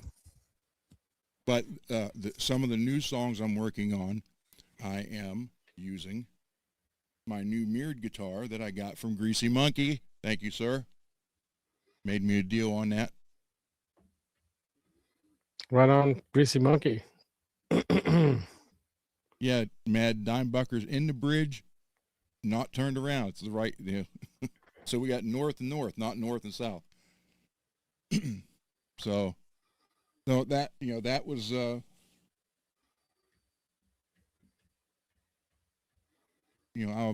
I'll just do two more, then that'll be it. I'm not going to play any more than that. But and I'm gonna go because my sweetie's messaging me. I already spent enough time away from her doing all this craziness. Well, Laz, I'm going to start tearing thanks the guitar again. apart. Yep. Yeah. But how did the rest of it look? I mean, It looks finish fine. is okay. There's no Yeah. problems with the finish anywhere. No, All right. no, it's fine. The biggest concern we had, everybody, was right here. Was the neck? Well, was the drilling of the holes for the Oh, Floyd, okay. Of course. The because posts. a couple of them are off. Guys are sending them back and getting another one. I don't know if they weren't Mhm. something it wasn't locked down when they drilled it or whatever. But this one is okay. So, that's what I wanted to ask you. I am routing this out for pullback, right? Full Yeah, floating? that was our Okay. plan. Are you good Right. with that? Yeah. Yeah. I just And wanted then to make sure we're before I did getting it. that bigger brass block in there too. Yep. So The and pickups then, and all that stuff. yeah, so we're definitely modding it up. I mean, I was looking at some of the other Kramer guitars that they have at Alto or Alto, like Alto Music, right? And they have nothing like what we're going to be doing to this thing, but the 84 is a completely different thing. It has switches and just one volume knob, even though it has two pickups in it, and then it's got probably a three-way switch. But they do have some other Kramers in there that are pretty cool. Let me see. There was one that, what was it called? It was they had the 84, and they had another one that's on page 2 of there. They've got quite a few Kramers there. They've got the Jersey Star, of course, and the some of the other Berettas. RJ, hello. Pacer Classic Deluxe, which is more of a Super Strat setup, 2 singles, but it looks like they're Hot Rails or something. The Pacer Deluxe Well, in a ruby red. I don't know too many major guitar brands that you can get at the store that's going to have all the options this one's going to have. No, yeah. I mean, because you're going to have 6. Well, you're going to have push pull. You can have up, Mhm. down, or both down, or both up, or down. And Right. up 6 different Right. times. And with 6 ways, yeah, we're series So that's versus what? parallel. 1, 2, 3, 4. So you're looking at 24 different combinations here. Quite a few combinations. Yeah. It should be fun for whoever gets it. Yeah. They have the Pacer Carrera, which is similar. It's got an ebony fretboard, and it's called Defender Red, and it's got a 1000 bridge on it. And these are going for $1,000, and it's got a 3-way toggle. It's got a Duncan SH2N in the neck and a JB bridge pickup. Same satin finish on the neck. Let's see, what are the deets and the text specs? Yeah, ebony fingerboard, 22 frets. Doesn't say the size of the frets. And controls are a master volume, neck pickup tone, and bridge pickup tone. And it comes with a Kramer gig bag. but that's $9.99, Mm-hmm. and it's got good, it's got decent. It's got 41.3 millimeter nut width, by the way. I think that's smaller than a R2, isn't it? What was it? 41.3 millimeter nut width. Well, some consider that an R2. Okay. So yeah, it is an R2. It says R2 locking nut. The parts are all black over that red, and that thing looks pretty hot. I mean, that's a hot looking guitar. But the one we're getting is going to have similar black parts, except the Floyd here is silver or chrome. Yeah. And then we're changing out the knobs to speed knobs on the push pulls and on the tone. So the tone pot was the only one that you said you might be able to get something, or you have something that we can use. Mm-hmm. Well, And what I could do, and we have is the gamer switch on it too, the kill switch, which just bumps it up a notch even more. the Erie Death Swirl Jackson I have. Thank you, Billy Ray. What I did on the tone pot on that is I took it apart and sliced it down the middle in the back, and then I put two different capacitors, one on each side. So if you put it in the middle, turn it, in the middle, it's like there's no, it's just raw pickup. But if you go down, you got one sound, or if you go up, you got the other sound. So I could do that to it. Yeah, that sounds interesting. Yeah, we'll discuss some more. We'll even ask the chat. We might even do like some polls. But you're going to be getting to it pretty soon. Yep. So yeah, I'm looking at some of the EVH 5150s. That's the one thing about it. If you do keep the bridge decked, then you can do the detuner on it, and that is kind of a nice thing. I don't know. What are your thoughts, people in the chat? You should tell us. We should probably make that a poll. Like, should we leave it decked and put a detuner on it or not? Is that like something that's big enough of a reason? I'm using the free thing here. I can't do that. What do you mean? Put a poll up. Oh, no. I know. I'm just talking about in the future, like on shows. We can like even just make that a short video and say, hey, get back to us in the comments about this build we're doing, Yeah, But like the EVH Stripe 5150 series guitar doesn't have a kill switch. It's got the one knob, the one pickup, and it's $1,500, $1,448. And they're all sold out. They did have a neon pink 5150. But anyway, generally they're 5150s by EVH with the kill switch. They're going with the two humbuckers, and those are the Wolfgang pickups, which are good. Those are generally going for $1,100. Like there's a Purple Days one that's a nice purple satin blackout, the way it kind of dyes into the black. Looks really cool. And a poplar burst one in black burst. The Purple Days one's cool because it, goes from that purple into that black burst. But unless like a light's shining right on it, it's just gonna look black. Guitars like that are always so bad and dark on the dark stage kind of thing. Oh, they got the SD 3000 there. Oh, and they got a yellow one. They've got a basically they're calling it an EVH yellow. So with the and black fretboard, red, like ebony, I guess. Yeah, red button. And it's got the three-way switch on the upper horn. So that's the thing about the 5150s, is they have the pickup selector in the upper horn part, which gets in my. I'll hit that thing all the time, even though I'm more used to playing Strats and Les Pauls. I do tend to knock the Les Paul out of neck position all the time when I'm playing up there. Oh, that's because I'm not used to there being a switch there. I think that's why people sometimes gravitate to certain guitars and they stick with a certain style because, just playing without having to think about it. Mm-hmm. But if you're playing enough, you might know like, oh, this guitar, I can feel it. I know this one's like this or whatever.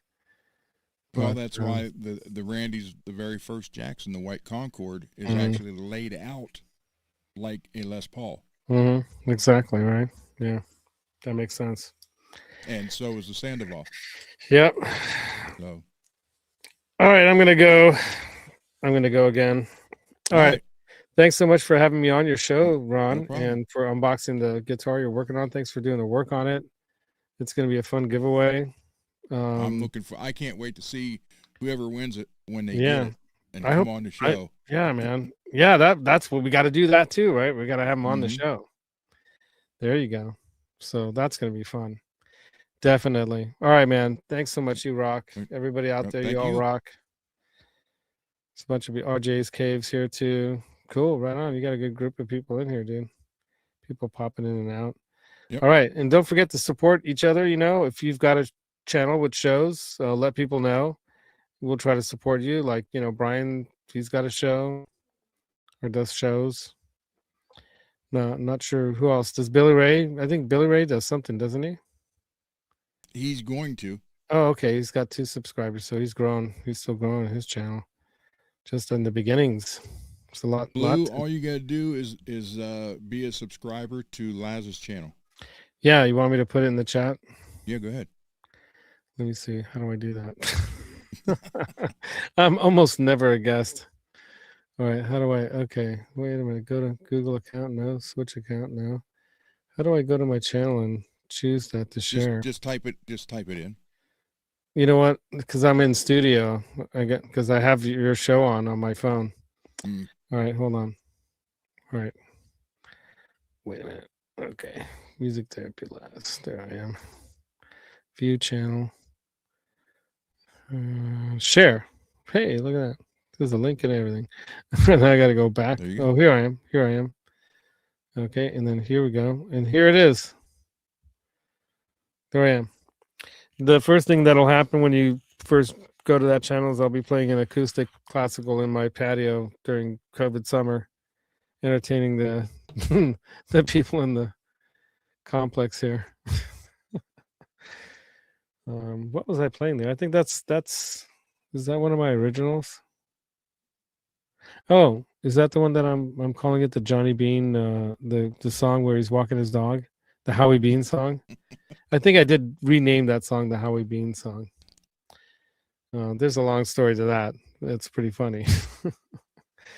But yeah, I wrote that song. And there's a moment in that too where I just totally improvised like this bass line too, because normally I don't play that with looped like that. Mm-hmm. And so it took me 3 or 4 tries to get it where I didn't make a mistake on it.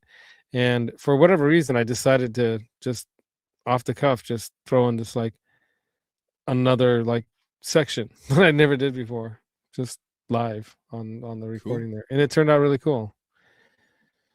It's So like that's this all you gotta bassy do kind of thing. is just subscribe to Laz, and you're in the running for this guitar when it's done. Yeah, That's- come we're join shooting the for show. March. The way it works though is you do got to become like you got to like okay, you can be a subscriber, but we're not pulling a name out of 1,000 people. So what we're doing is we're gonna announce when we're gonna do the giveaway, and you have to be present at the live stream when we do it. And usually I do those on a Thursday night at 7 p.m. Pacific, 10 p.m. Eastern. And preferably this is gonna have to be someone that's in the United States that we're shipping to, because I don't think we can afford to ship this anywhere else. So it's got to be someone in the US, in continental United States. and those are going to be the rules. So I'm still putting the rules together, but it was to thank all the people that helped me get over 1,000 subs, you know. And there are a lot of people that have been watching the shows quite a bit. So if someone new wins it, that's the rules, but you do got to be at that live show, so you want to pay attention to whenever I'm posting shows. So like and hit the notification bell and all that good, you know, good YouTuber stuff. And yeah, I'm just doing this out of my, you know, my gratitude to everyone for. I mean, I love what I'm doing with YouTube. It's a fun thing. I'm not monetized. I'm not making money. I'm not sponsored. I don't have, you know, we have Tessie Switch donated some parts to the guitar. I've had people donate some stuff to me, but this has all been a labor of Good night, love man. of sorts. So it's all been for the love of music and to spread music. And that's why I call it Music Therapy Labs, because it's like therapy for me, therapy for you. Music is a great, it's a great thing. You know, it binds us. It's like the force. It binds us together. You know, connects us in wonderful ways. And so I wanted to thank everyone by doing something real, you know, for this giveaway, not just buy some $300 or $200 guitar and here you go, kid. You know, I wanted to make it something that's part of the show, the Guitar Mods Squad thing that I started way back, and mod a guitar, even though it might not make sense. It's going to be cool because you're not going to be able to buy a guitar like this off the shelf almost anywhere, and and if you did, it would probably cost way more. Yeah, a lot more, like thousands, probably. So thanks, Ron, for putting all the time into it. Oh, no problem. And then, yeah, man, we'll see you guys in the shows. And if you've got a show, you know, talk about it, post about it in our chats. I'm cool with, you know, sharing people's stuff. It's not as long as it's not weird or something. And I hit the button, so I have to do the cheesy sound machine sounds. Anyway, so until next time, you guys, I'm going to take off. You do your thing. Are you hanging for a while? Yeah. The folks? All right. Yeah. Take care, y'all. See you around, man. Be good, Laz. Thanks. You too. Or be good at it. Bye-bye. So there you go. So as you can see, it's not a lot to ask for a chance to win this guitar. And it's, you know, it's going to be a good one. All right, Blue, I'll play a couple more for you. Here is the one about being on the road and missing a bunch of stuff. Guys, let me know again if it needs to go up or down, because what I hear and what you hear is completely two different things.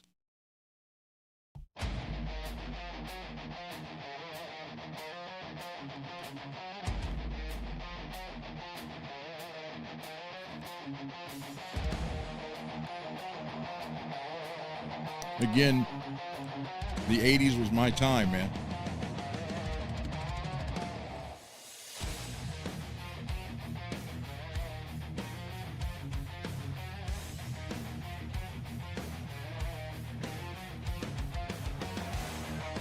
This is all about being on the road and everything that you miss and the price you pay for doing it.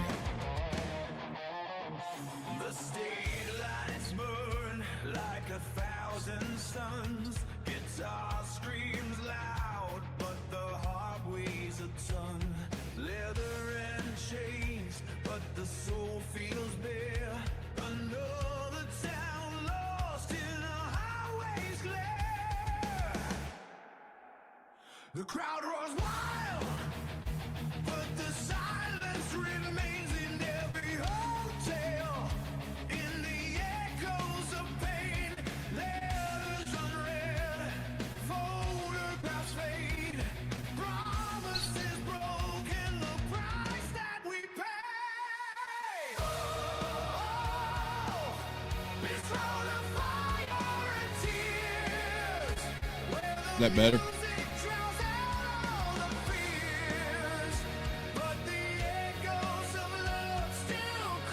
All right.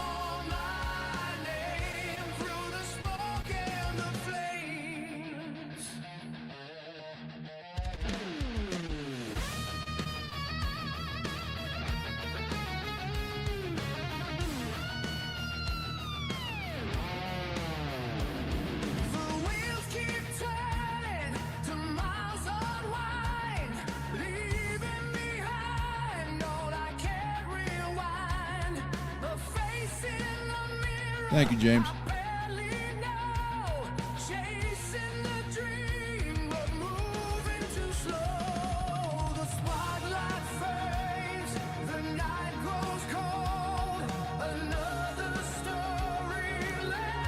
Thank you, Peggy.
So there you go.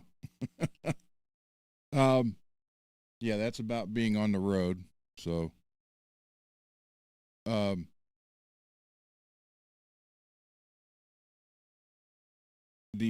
used my Chapman baritone for this one, and this is the one about H.H. Holmes building the quote murder castle in Chicago for the World's Fair.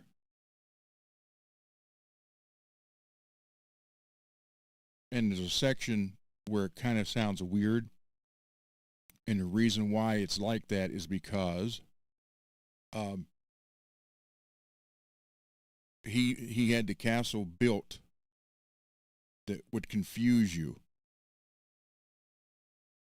and so I kind of put the music kind of like weird. So here you go.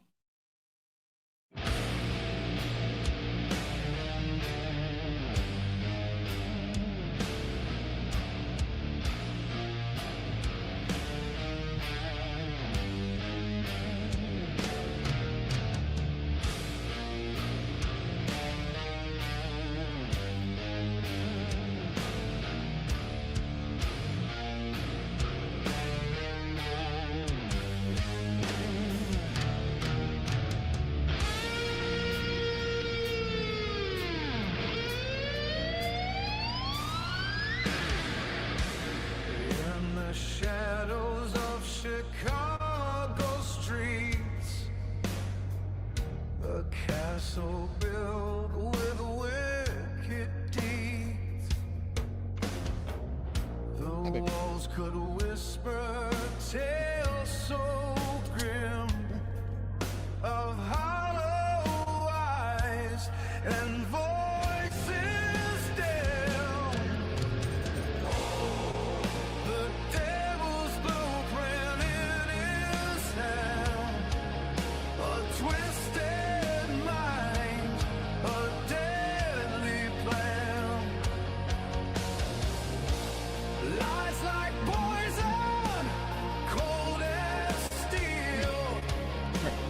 Heaven wept for those who kneel. The devil's blueprint in his hand, a twisted mind, a deadly plan. No remorse, no light to save, just a shovel and a shallow grave.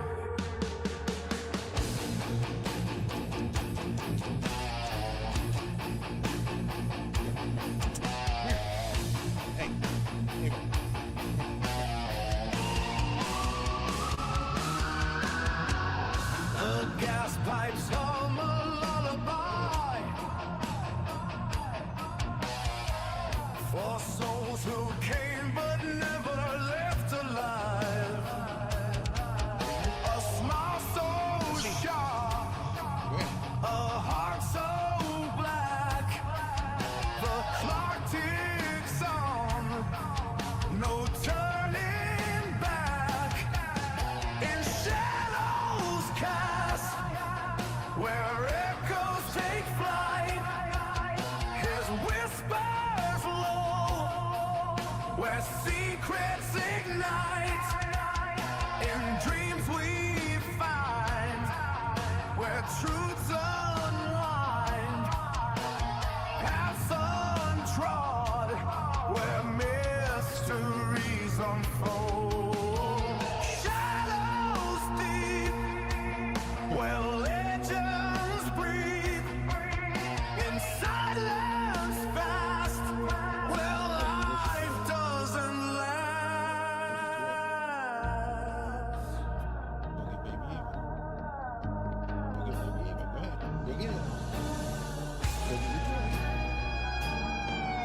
Yeah, this is the part that's kind of just doesn't make sense. The devil's blueprint in his hand, a twisted mind, a deadly plan. Lying like poison, cold as steel. Heaven wept for those who kneeled. Earth shook with the wicked's call. Fire danced if the dance pleased. Water cursed by sinners' tears. Air whispered with villain's breath. His victims came to a certain death. All right, so there you go. That's that. There you go, Blue. That's a sample, some of it. Thank you, James. Come here. Come here.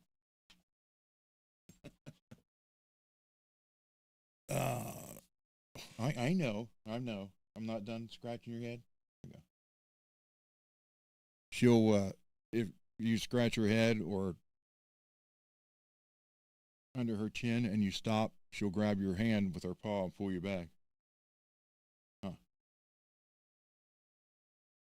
Down, say, 7.5 years old now, huh? I've had her since she was 7 weeks. Huh, baby?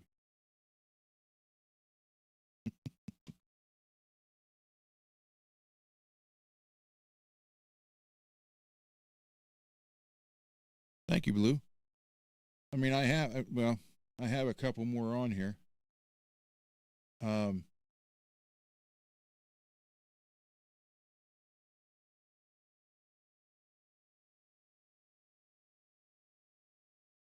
Here is the one about Ed Gein.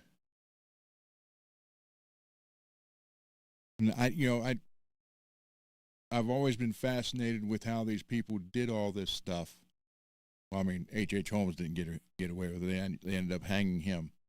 And they caught Ed Gein, but Lizzie was proven innocent and never caught Jack the Ripper.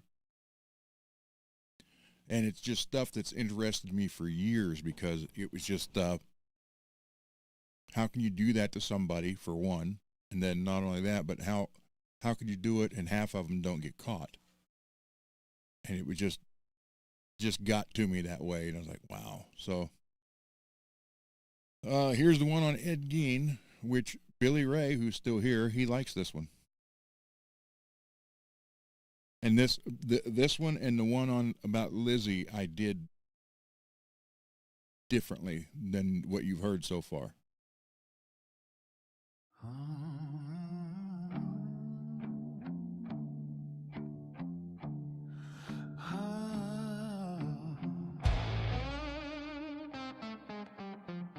That's with a fuzz pedal. Back road, Wisconsin, frost on the ground, a quiet little farmhouse, no screams, no sound. Mama's words still screaming in his brain, a lonely boy playing through the pain. Graveyard shift on the harvest moon, his shovel sings the hymnal tune. Didn't kill like the stories say, he stole from the dead, then he walked away. Newspapers hungry, ink runs red, truth gets thinner with every word said. They say he wore the skin of the damned, built a throne from bone in hand, face of fear, a butcher's grin, but the devil lives in what we print. Say his name, watch it so, truth rides slow, but legends explode in plain field, the shadows grim, half of it lies, half lives in him.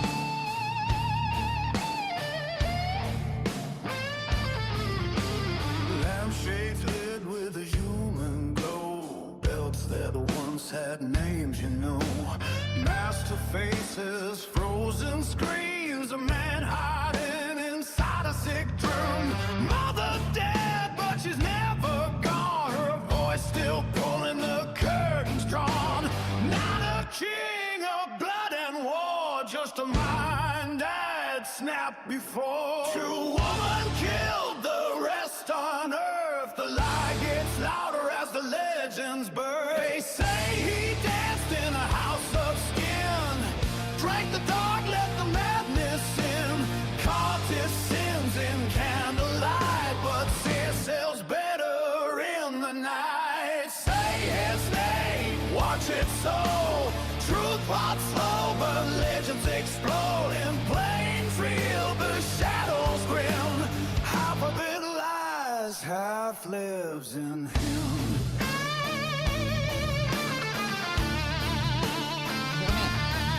Not a genius, not a mastermind, not 100 bodies, just a broken soul. Raised on scripture, silent shame. We made him bigger, fed the flame. Who's the monster, him or us? Who sharpened every myth spun? Shovel skin, sin and bone. Lonely man in his borrowed home. Grave dirt press his mother's face. A human tragedy, a sad disgrace. Truth wears rags, legend wears the crown. Truth stays buried, but his legends yelled. Say his name, feel it crawl. Fear needs icons, not the small. In plain field, under snow and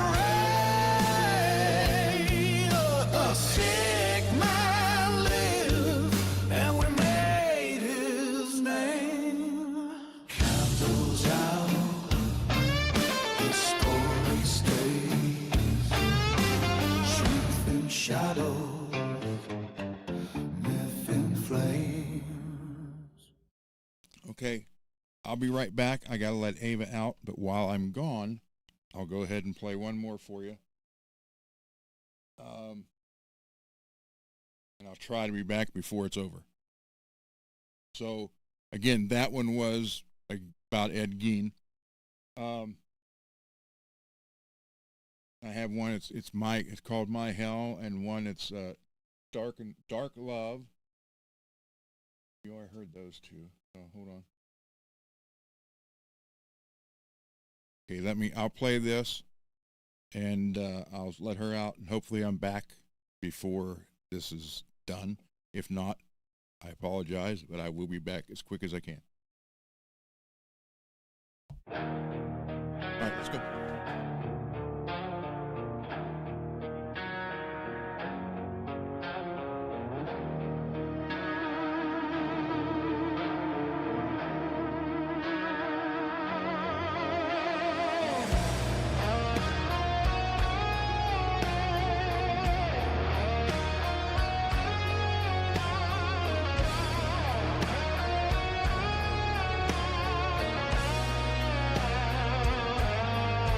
In the depths of the night, where shadows weep,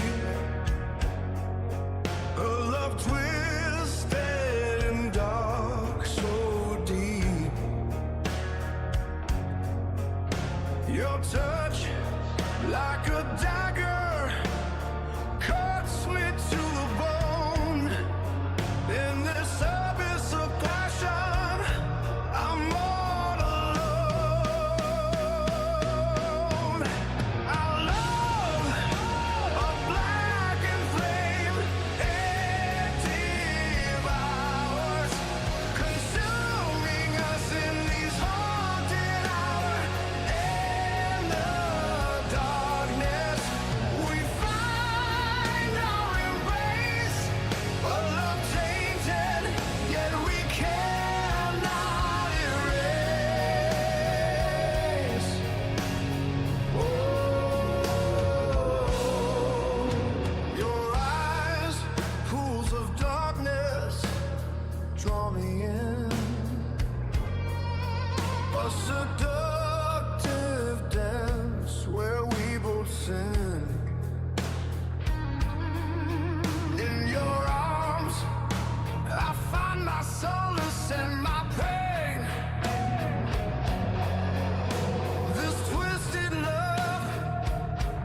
that's driving us insane.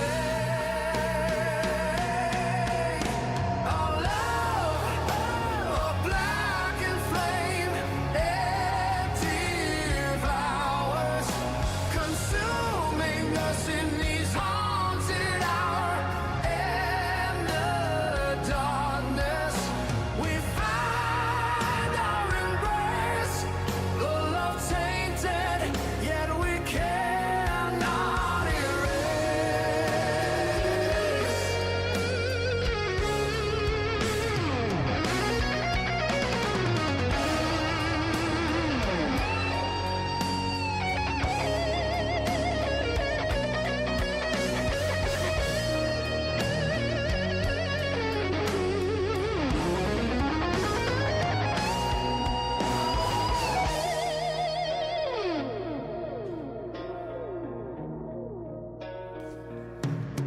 Made it. In the echoes of our twisted cries,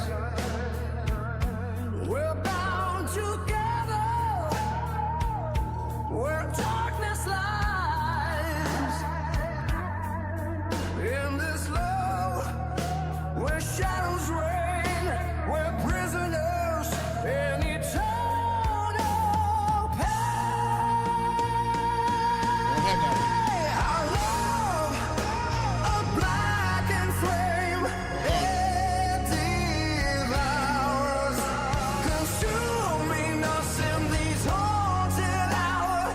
In the darkness, we find our embrace. Our love tainted, yet we cannot erase.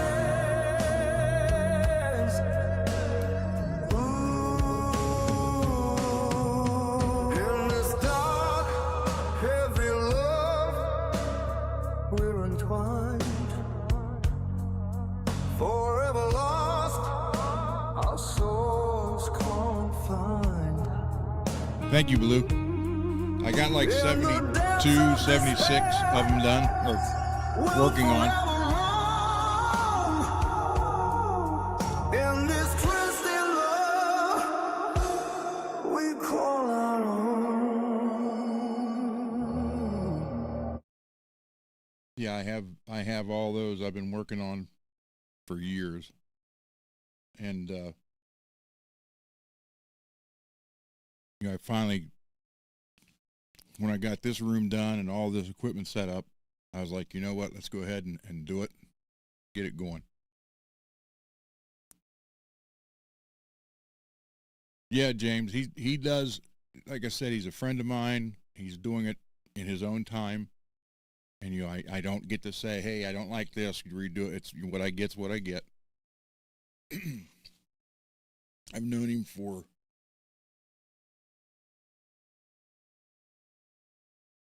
39 years. So, thank you, Annette. But it's just,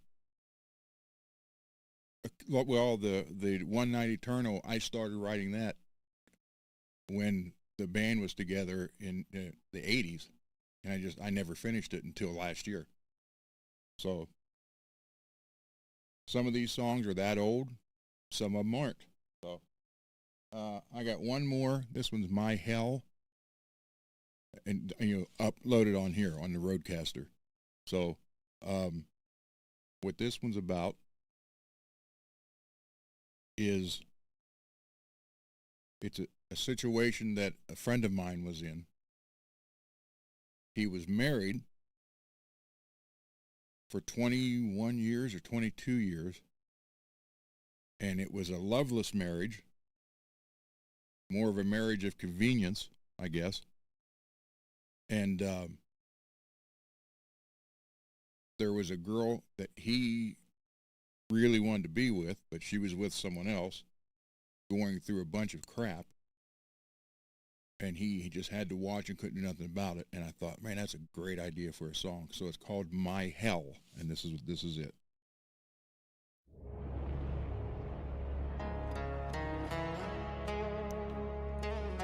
That was recorded on this cheap $80 red acoustic right here.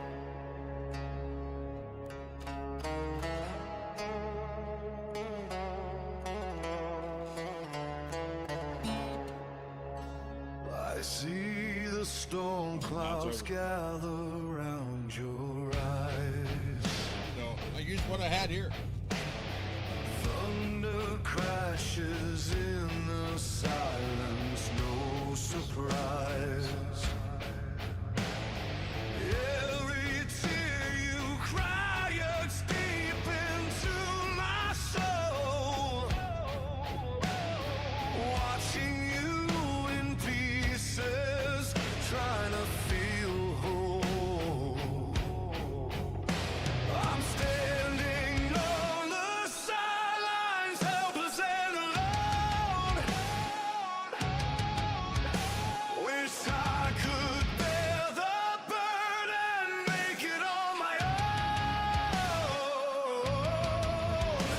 But every step you stumble, every fall you take,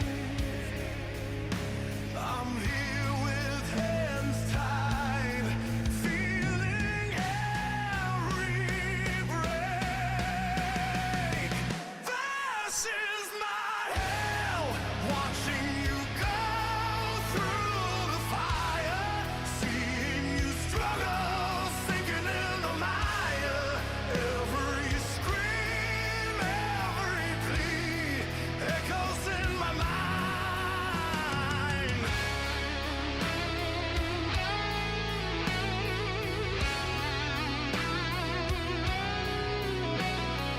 Lost in your battle, no witness to your bind. You carry weights no one should have to bear.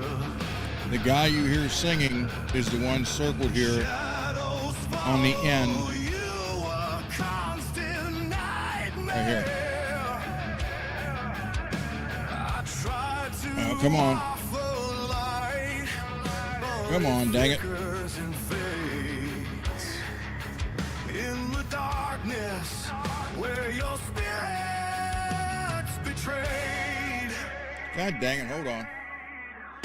I'm standing on the sidelines, helpless and alone. Wish I could bear the burden, make it Well, on my own. He's 57 now doing this. This was when he was like 22. Every step you stumble, every fall you take,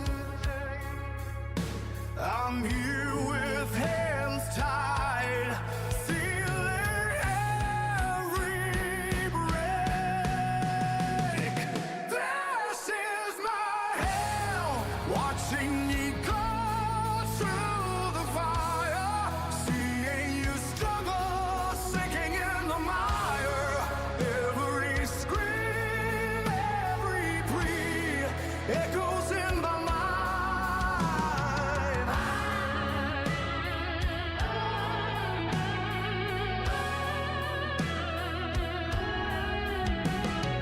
Lost in your battle, a witness to your bind. If I could See if I can get this one to come in. lift you up, take away the pain. Come on. Turn your night to day, shelter from the God dang it. rain. I'm in the middle, Just sitting a down. shadow, watching from the side, praying for your strength and the sunless tide. This is my hell, watching you go through the fire, seeing you struggle, sinking That's me. in the mire. Every scream. So that was my Alvarez 12 string that I absolutely loved. The guy playing bass on a couple, well, most of these is this guy here. This was 1987 when we were in the studio. This is me and him.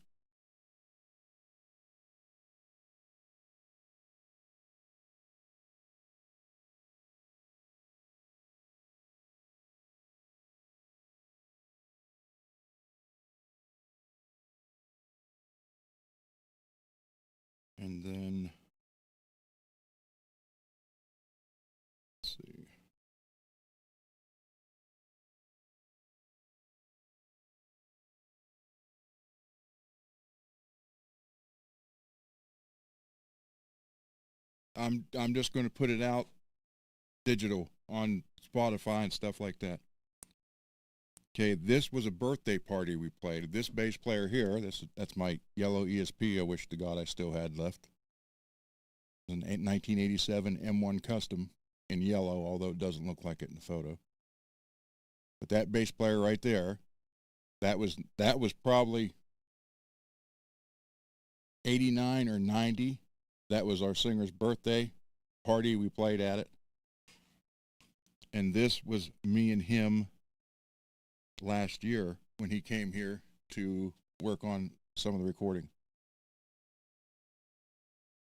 So I'm still friends with all these guys. Never burnt no bridges. I mean, we had a blast.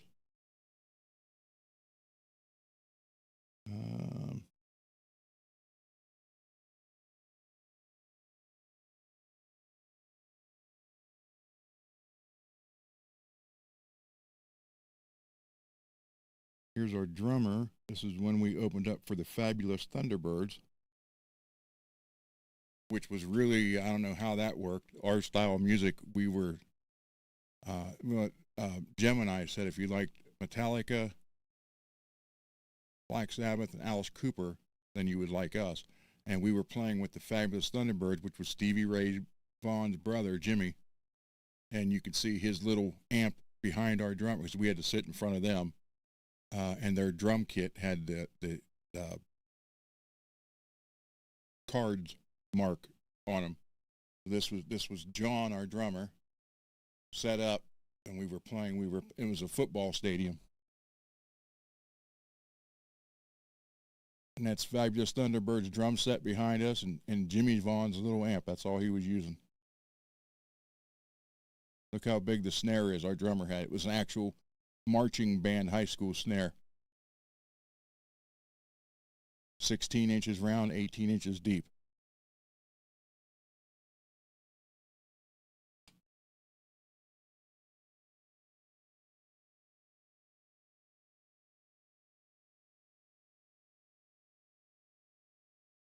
Yeah, well, the guy you're hearing,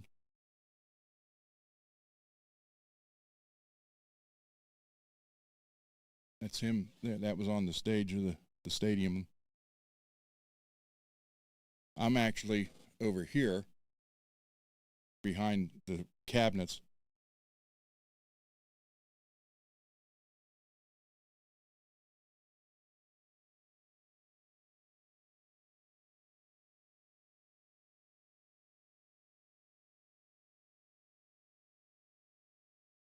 Here we are. I do play a little bit of piano. That's in one of the back rooms of the studio, writing a ballad.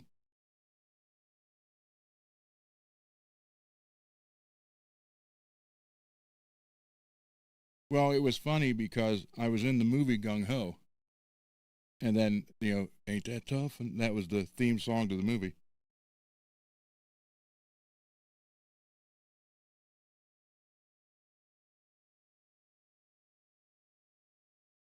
That was in the studio in 88, 87. That was my Kramer stereo Ripley.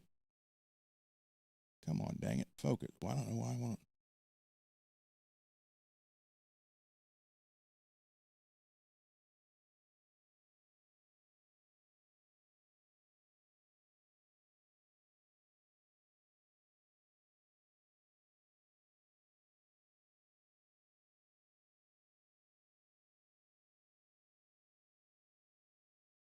So, yeah, I have more.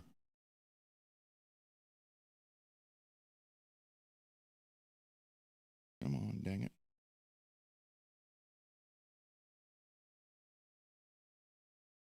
This was a magazine we were in, and we shared the page with Lita Ford. I'm on the very end.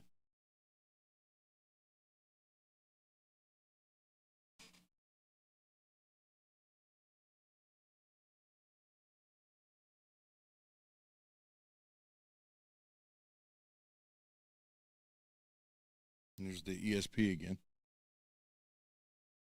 Love that guitar.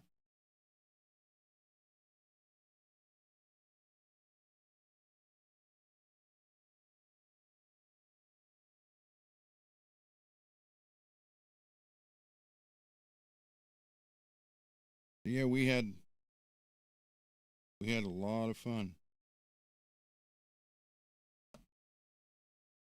Oh, you know what? I don't know if I have.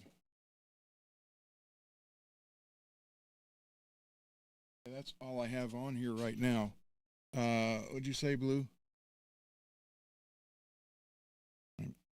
Um,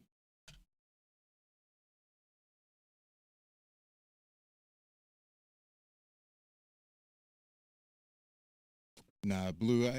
I'm just gonna put them out on Spotify, and they'll be like on Spotify and excuse me, Apple Music, wherever you can stream music is where they're going to be. And I think they sell for 99 cents, and whoever puts them out there gets like 4 cents off out of the 99 or whatever. So it's not like I'm doing it to make money. I just did it because after I had my stroke, between all the hand operations, 7 hand operations, I can't play like I used to back in those photos. And then when I actually had 2 strokes, first one was a big one, second one was a small one. And I got to thinking, like I said earlier, about all this stuff can be sold, you know, and then there's nothing. So I wanted to put music out there because it's there.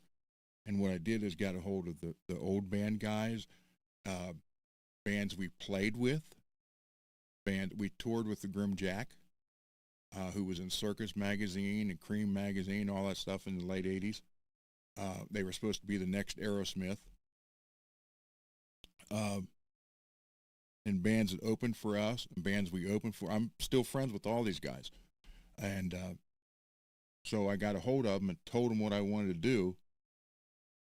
And it's not to make money, not to put out, you know, I didn't want to put it out under the band name. So that's why I came up with the Dying to Play, kind of a play on words, I guess. And, you know, what little bit of money, you know, the 4 cents from each song or whatever, 7 cents, something like that. Whatever money is made on any individual song, whoever is the guys on that song with me, I mean, it might only end up be $3 a piece, whatever, but the money will be split between everybody that's on those songs. That's why I have everything written down. What instruments I play. I'm on every song. I'm playing guitars on every song. Some of the solos, you'll be hearing coming up on the newer stuff will be other guys doing the solos. I'm doing all the other stuff. Either I do the bass also, or one of those 2 bass players I showed you will be doing it. Some of the drums I do on my drum thing here, like Jack the Ripper. That's all me sitting right here doing and recording it that way. Then when he mixed it, he was able to make it sound like a full drum set. Then a couple of them are real drummers. What else? So the whole thing was not to try to get a band to go out and tour because, you know, we're all in our late 50s or early 60s now. And it was just to put music out there just so it's always there. So we can say we did something. And that's all this is for. Because if all this gets sold, my music's still going to be out there. And I just wanted to do it with people who I've had the pleasure to share the stage with all those years ago. I mean, we went on tour with Grim Jack. We opened for Circus of Power. We opened for Rothschild America.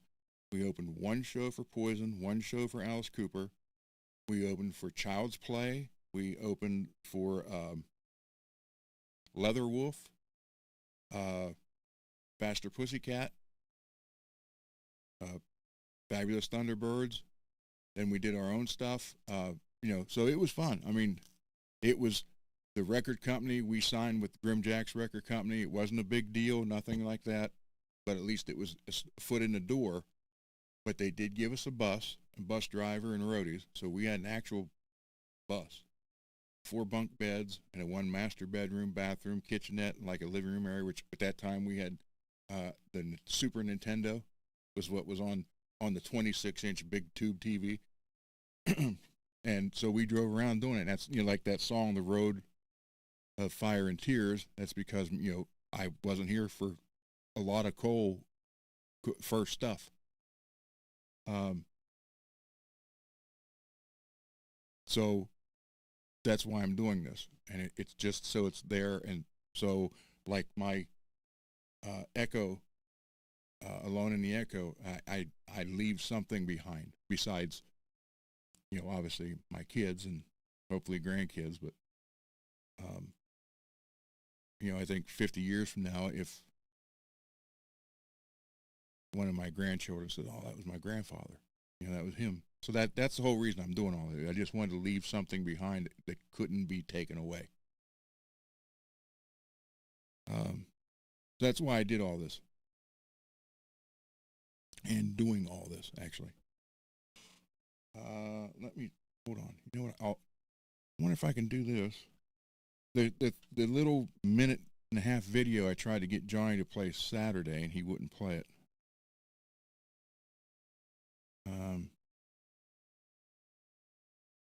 Video file. This is actually from like 3 years ago.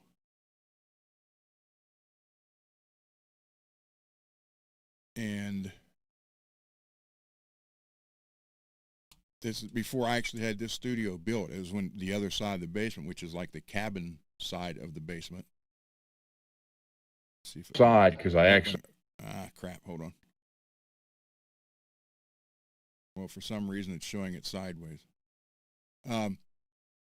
So this is what I would do, because the guy with the long hair that we were standing in the studio under the gold and platinum albums, he lives like 4.5 hours away. So what I would do is write something, record it, send it to him.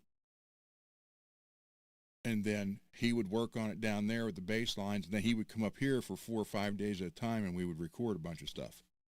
So this was 3 years ago, and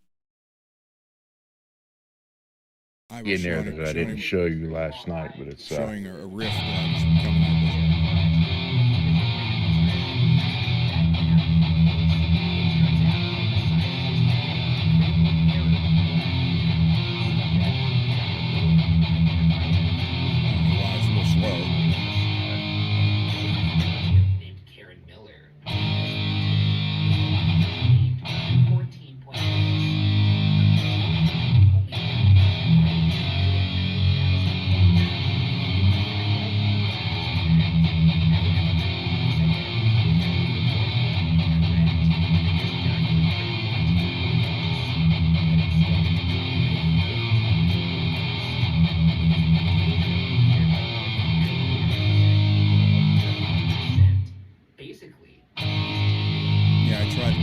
Show this the other day. He wouldn't do it. So anyhow, that's the kind of stuff that we were doing and getting it all together. I would send him that stuff, or if I changed something, I'd say, "Oh, here's what I changed." Then just email it down to him. Or if they were too big to email, we weren't doing the Dropbox thing then. I would put it on a flash drive and mail the flash drive down to him. And he would work on it.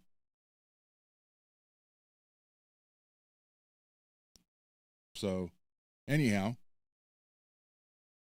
so that song's actually recorded now, but it's not done. It's over there, and I don't know when it'll be finished, but it's done. So, so I come here. We go through the Helix floor. I got the drum machine. We mic the amps. You got an Engel Powerball 2, an Engel Invader 150, a dual rectifier, a B52 that is completely hand-wired or hardwired and upgraded with tongue saw tubes. And then down there is the Rando I ordered in 1988. It's actually the 80-watt size head, but it's a 150-watt amp. Then we have 2 oversized rectifier Mesa Boogies. And over here is B52 full cabinets with one has vintage 30s and the other one still has the original B52 speakers, which are terrible. But the cabinets are excellent. So you upgrade the speakers, the cabinets are well built. And that B52 amp, that's like a poor man's rectifier. Okay. You know, up above it, $2,500 for that dual rectifier. You can get that amp now used sometimes for $150. And you end up with, it's either got 11 or 13 tubes in it. So you have all tube, because it's an AT100. So you either have all tubes, or you can flip the switch. You have half the tubes, half solid state, or flip it in the third position, and it's all solid state. You get 2 gain channels and it's clean. So I have a friend that sold his 1973 Marshall because he was getting better sounds out of a B52. So, and Rock Daddy, he's not here. He took a chance on me with the B52s, and he bought one, and he upgraded the cabinets. He changed the speakers in the cabinets. He's like, wow, that thing sounds unbelievable. So you can pick a B52 head up anywhere from $150 to $350, but it's got to be the AT100.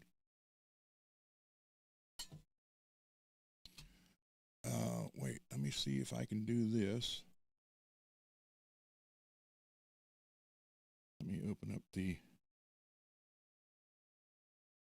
Roadcaster thing here.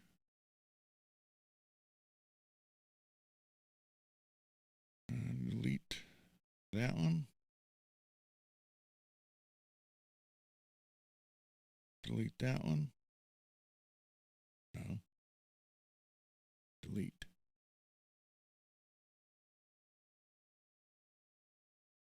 Okay, so now let's see if I can add. I'll see if I can add 2 more in here. So you can hear a couple more, then that'll be it. Let's put the Lizzie Borden song, Lizzie Lies.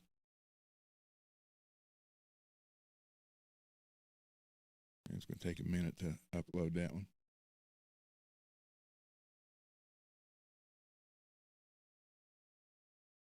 And then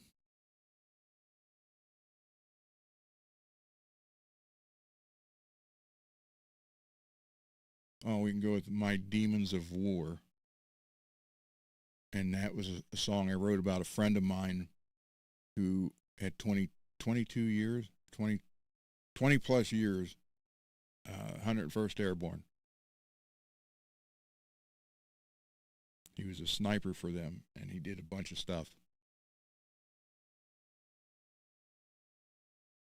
From 9/11 on, and then he got out after 20-some years, and he got out and they had to change his name. The government changed his name. I remember him, there was a big stink about somehow something got messed up, so they had to, quote, kill him. And his mom got a letter saying that he was killed before he was able to let her know.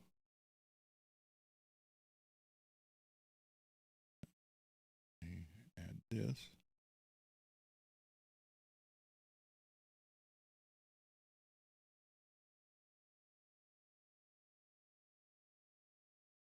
Okay.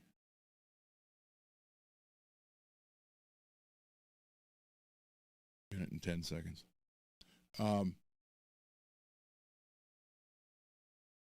So yeah, he was, and he had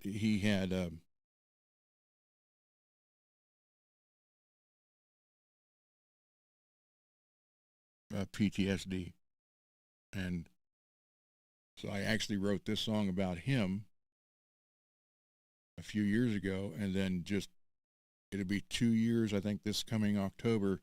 At 55 years old, he died at a heart attack.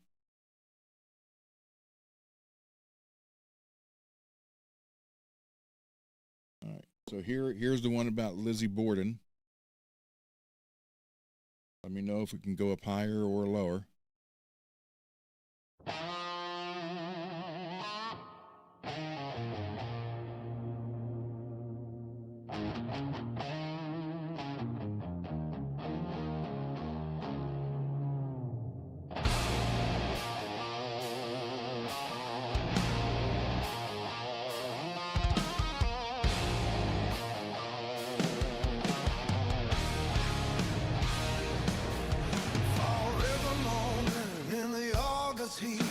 The white clapboard house stands on 2nd Street. A father's boots by the cellar door.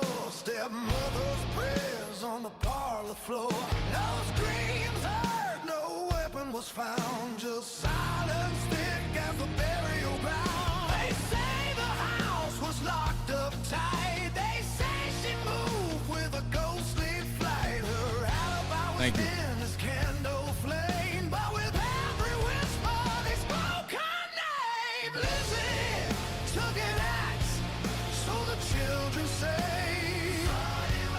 Was carved in Now see, that's his backup singers. I have no idea who that is.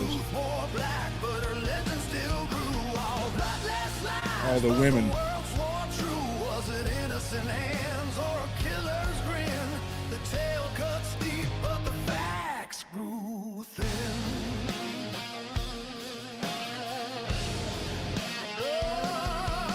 Andrew Borden counted his coins. He was cold as iron, hard as steel. A daughter trapped in Sunday silence, a lifetime chained to his iron will. The maid in the kitchen, time seems so strange. Minutes bend and they never change. The law searched the dress, they searched her soul. Found no stains to damn, but no proof that would hold. The blade covered in ash, the trial was just noise. Justice was weighed by men and boys. Lizzie Borden took an axe, so the rhyme goes on. Sung by the living, being fed by the dead. Courtroom clears her, the crowd won't bend. The myth needs blood, not an honest stand. Say it slow and let the legend run fair. A legend lives where the truth was cast.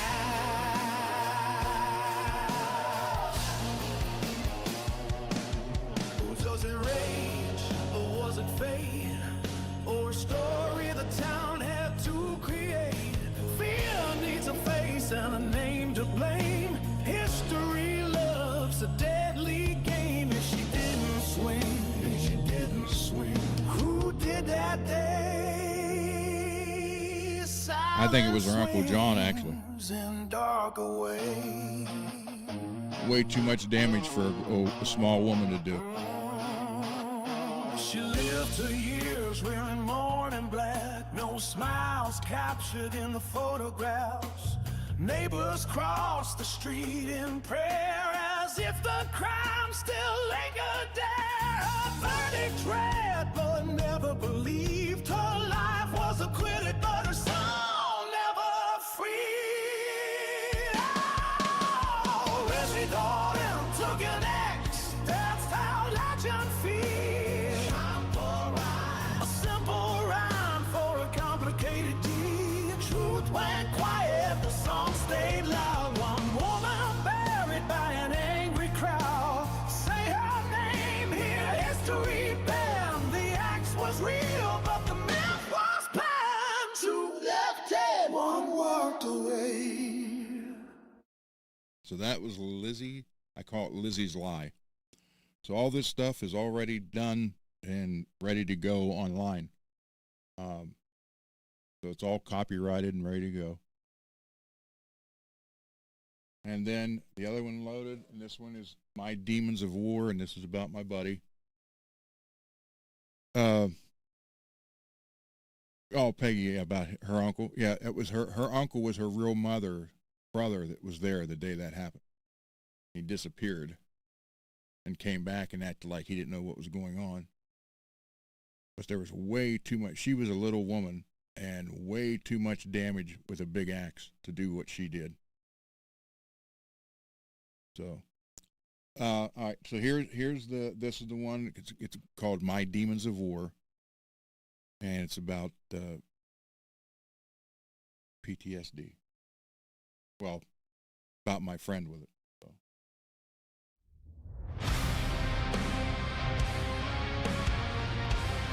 All keyboards and women singing is all added by him.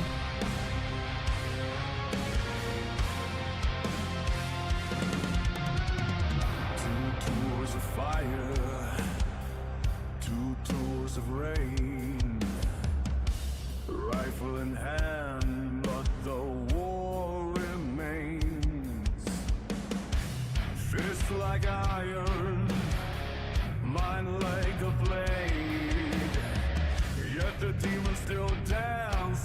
the scars they made.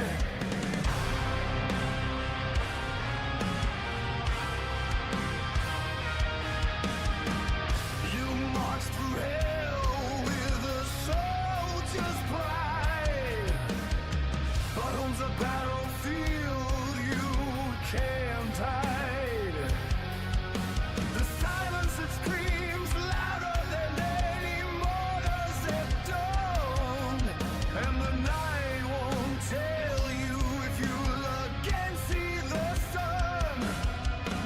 Oh, the weight of the uniform still on your chest, but the enemy now is the one in your head.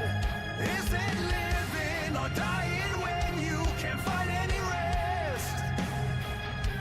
Would the trigger bring peace or just add more to this mess? Hold front shadows, they follow you down. Whispering ghosts in an empty town. The war may be over, but your fight's still alive. In the mirror, in the dark, in the will to survive.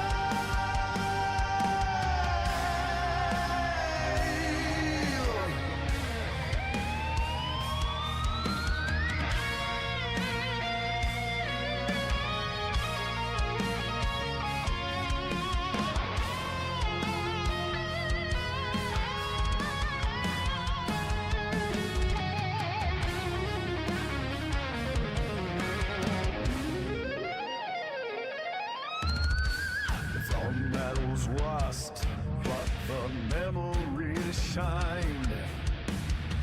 Like shrapnel buried in your broken mind. You clench your teeth, you bite your tongue, but the pain won't leave, it's just begun.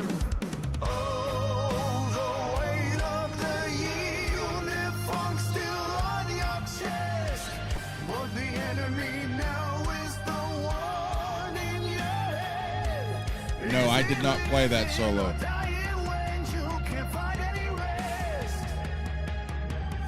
I wrote it more or less, but I can't do that anymore.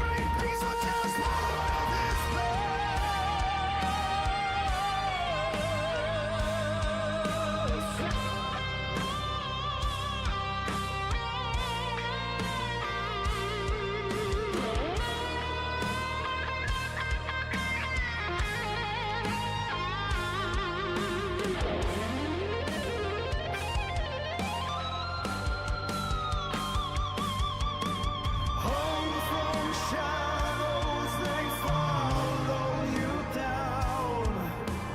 Whispering ghosts in an empty town. The war may be over, but your fight's still alive. In the mirror, in the dark, in the will to survive. So there you go. That's that one. No, I did not write that. I didn't record a solo. I wrote it, but I didn't record it. Or I wrote, say, 90% of it. That was one of our other guitar players that I used to play in a band with. He was one of the ones that come in here and like, hey, I'll take care of this for you. Because I've had carpal tunnel on both hands done. Looks like Frankenstein scars there. I've had operation here, here, here, here, and then on this hand, on thumb too, and then thumb here, finger here, and right there. So, and plus, what I was doing in the 80s, I could play that in the 80s.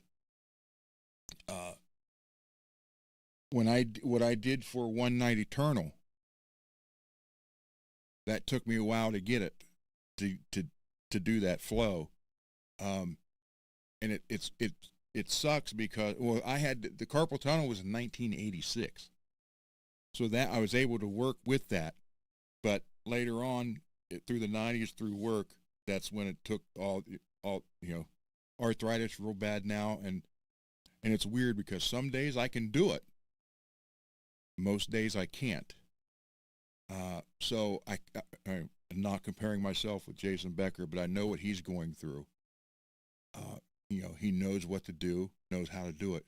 Obviously, he can't do it. That would be terrible.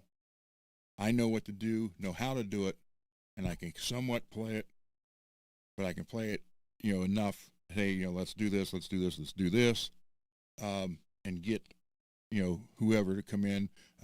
My son Cole, he's lead guitarist for Faith and Failure. He's going to come and record some, and my son-in-law is going to do some.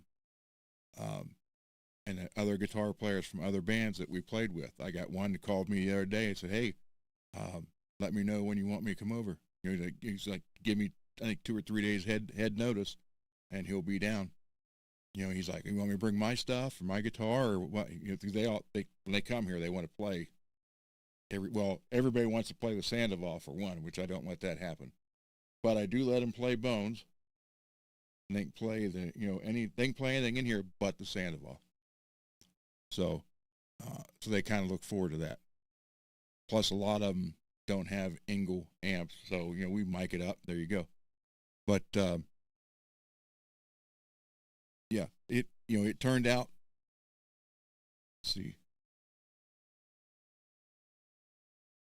Yeah, it sucks. The hand issues suck. And I'll play that One Night Eternal one more. And I did the solo. I recorded a solo. But it took me, I don't know how many tries to get the run right, because it was like I'd get it and then all of a sudden I'd mess up, and and what would happen is it was weird. It was like my finger, the middle finger, would want to just lock down and clamp, and then I'd have to literally like snap, pop open. So this was one I did do. All the all the slower stuff, that's all me. When it comes to the fast stuff, I'll try it. If I can't try it, I'll turn it over to somebody else, but I show them what I want. And then, like I said, that was probably 95% of my idea. I would show them, but obviously put your stuff into it too. So, but this, I'll do One Night Eternal one more time. This was actually me, but it took a little bit to get the fast part. Not because I didn't know what to do, I just couldn't get my fingers to do it. And that's what used to get me on Johnny's show, because he would always like tease me. "Oh, you don't want to play, you play." It's not that I didn't want to. It's like there's a lot more days that I can't than I can. That's why I said I'm more regulated now to coming up with the riffs and the rhythms. But I do the fills and the stuff like that. And if I can do the solo for the song, I'll do it. If not, I have it done.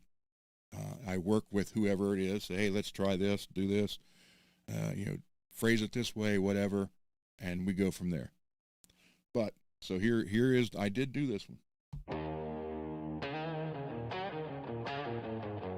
and I love this song. I thought this one turned out great.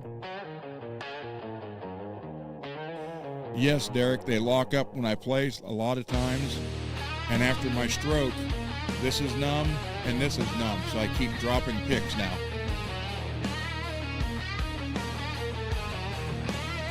That's why Rich was sending me different picks. Midnight whispers on tangled sheets. Moonlight dances on a silhouette so sweet. Her perfume lingers like a stolen rhyme. A fleeting touch that defies time. She moves like smoke through my fingertips.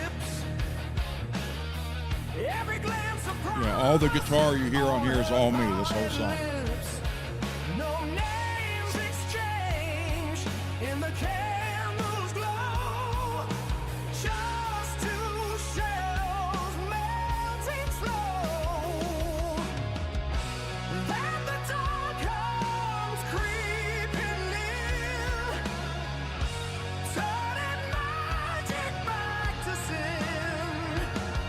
Her dress lines on my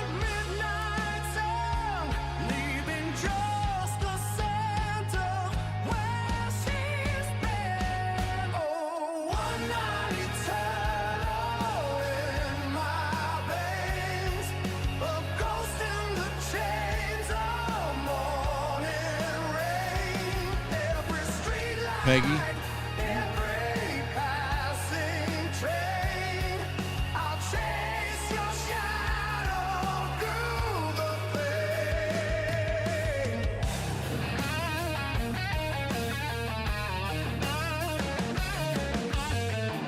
Now the city's full of echoes and lies. Every dark-haired girl catches my eyes. Beggars and kings all look the same when you're drowning in a missing name. Footsteps fade on the avenue, but none of them ever sound like you.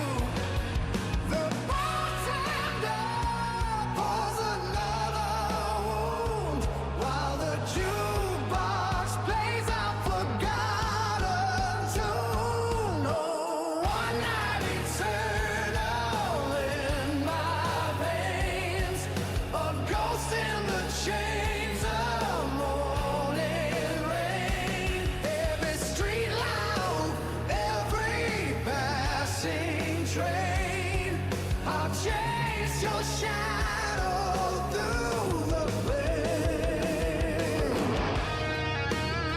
Not a problem. This one took me about 10 tries to get this right here. That.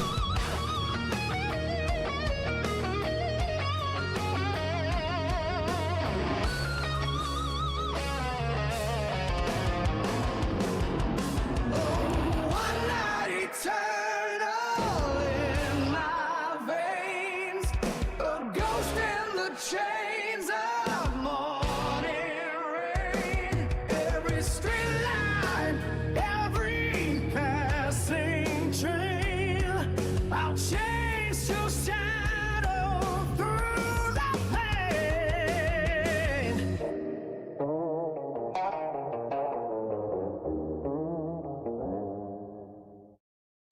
Yeah, that one probably 9 or 10 times to get that one done, which is terrible for me because in the late 80s, the one producer we had who had worked with Motley Crue and he was working with David Lee Roth and Steve Vai, while we were in the studio recording, I was doing a solo and I was in, they were in the control room and I was doing some and I stopped and I kind of trying to change it a little bit. And then I heard through the headphones, "Hey, you can do better than that, man," or something. "Dude, you can do better than that." And I thought, but that's not him. I turned around and looked, and it was Steve Vai.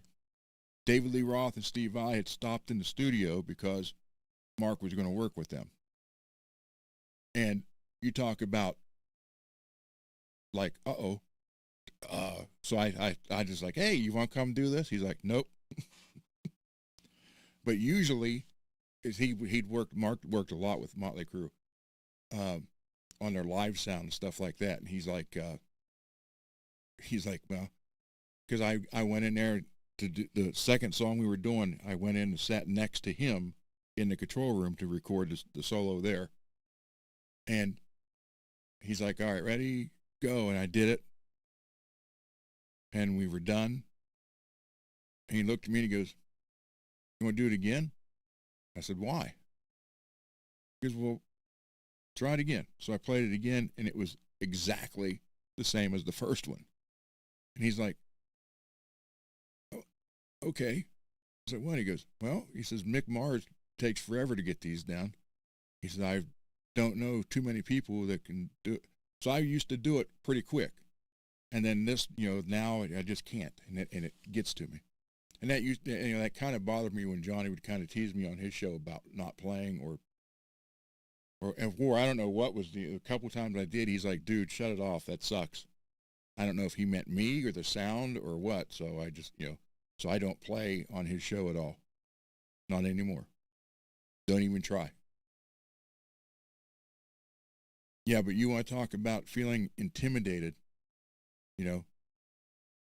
Steve Vai standing, 10 feet from you behind a glass, listening to you, then telling you, "Oh, you can do better. You can do better than that." Okay. So yeah, it was, it was interesting. I loved it, but I just can't do it anymore. When I wake up in the morning, it literally, I don't even know how to explain it. They call it, I'm a firearm instructor, but it's funny, they call it trigger finger. Almost right there. The two middle fingers, it'll catch, then pop. That one and this one. So yeah, so that's why I wanted to get these done while I still can. And I'm just reverting more to the rhythm now, and then the fills, and then I kind of basically have the idea of what I want. If I can do it, I'll do it. If I can't, I pass along and give them the idea, and then let them add their little flair to it too, because it's not me, it's them playing, and I asked them here. I asked them here for a reason. So, but yeah, all this stuff that you've heard tonight, plus more, will be released coming up. Hopefully I can get it done by March and out, and I will be on the show.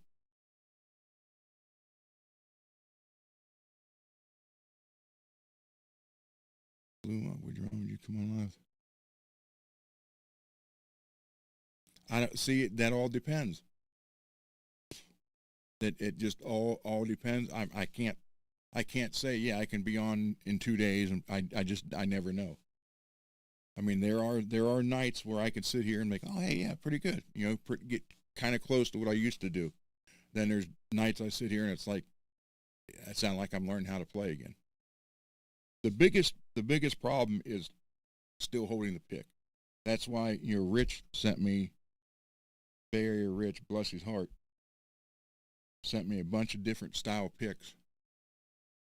This one actually, it's a plastic or, hard plastic pick, but there's like a grip in the middle that's raised, and that's actually rubber on both sides. It's raised up. So I'm trying to get used to this one, but my pick for my whole life has always been a Fender medium. So when I go to something a little different, he sent me a bunch of picks, different stuff to try, trying to help me out. So I'm working, there's metal picks in here with grips. There's, I want to try, Johnny never sent me one, but I would love to try one of those with a Cooper picks. So yeah, I'm trying to figure out something like that. I want to try that because it's got I haven't had one to hold it yet, but it looks like a Fender medium with like a little curved part on top that you grip. So that's what, like this one's got some kind of black, and it kind of bends more towards the bottom instead of the whole pick, which is much different than the Fender medium. So I'm trying. Oh, then I got, what's the other one? This one too.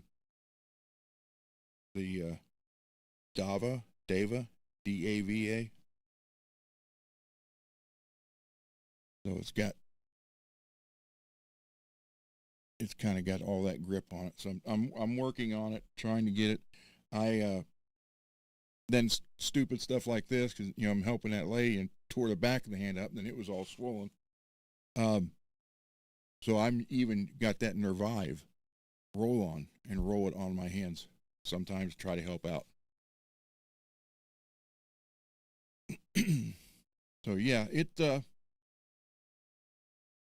I'm open to it, Blue. I just can't guarantee what, any particular day if I'll be able to do it or not. But yeah, I would like to do it and definitely be interested in it.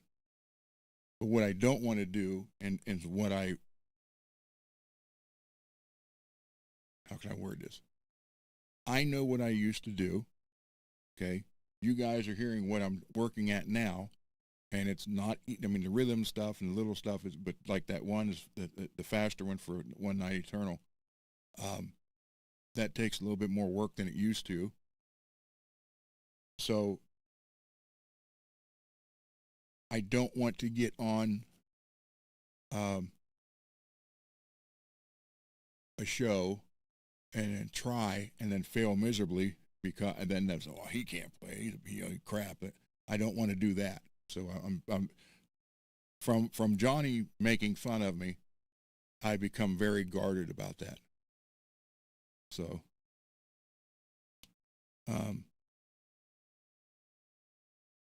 sweaty hands.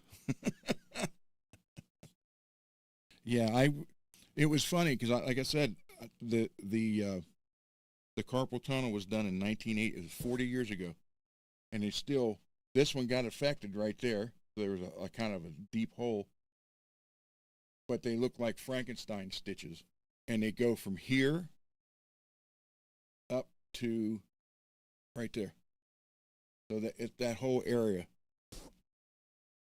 Now I guess the new ones, it's just a little cut and they go in, you're healed. I was in a cast in each hand for 6 weeks. So I had this one done. 6 weeks later, they pulled the cast off. 2 days after they pulled the cast off, they operated on this one. And this one itched like crazy. So I was always like, had a pencil or whatever, screwdriver, scratching it. And then in 6 weeks' time, when they took that cast off, the hole was still open. There were 3 bubbles of green pus that they had to drain. And then he restitched it back up. But literally a hole. You could look in like, oh my God. And it was all from me digging because it was itching like crazy. But this hand didn't do that. This one did. So comes over, then there's a hole, a dip, and comes back out right there. And it was funny because around here, when I had that done, the rumor was, no one really knew. I was 21 years old when I had that done. And they're like, oh my God, Ron's getting his hands operated on so he could play like Yngwie. It was funny. But I guess the surgery now is nothing compared to what the Dr. Frankenstein I went to. But again, that was 40 years ago. So.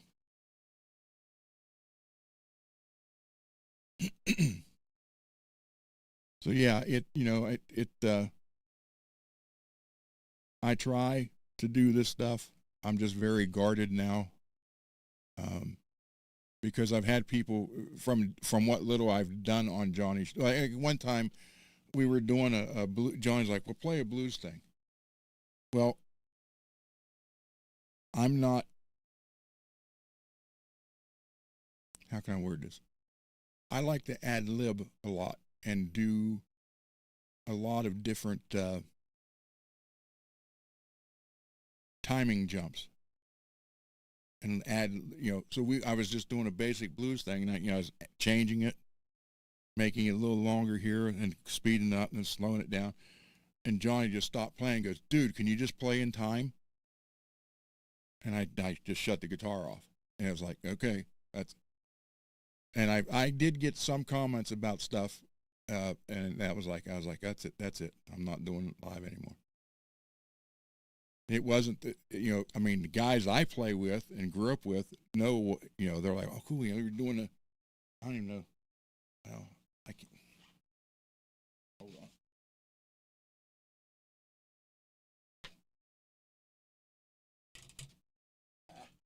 It's all stuck.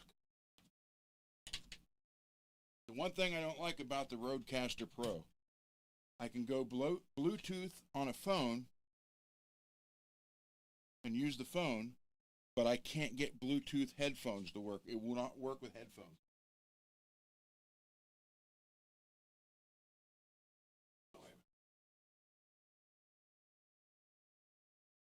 This is the one, Derek, that was on the Alone in the Echo. I think it was this one. But I gotta shut the speakers off, monitors.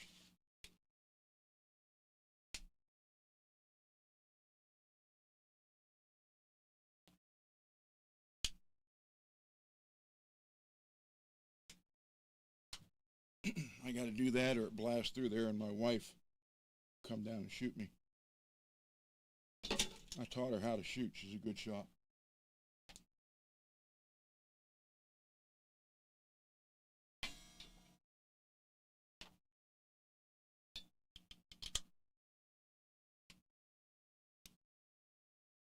And I'm not going to guarantee how it's going to sound right now either, because I have no idea.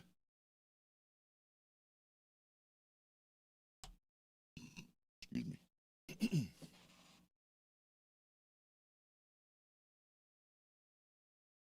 I'm OCD, so I have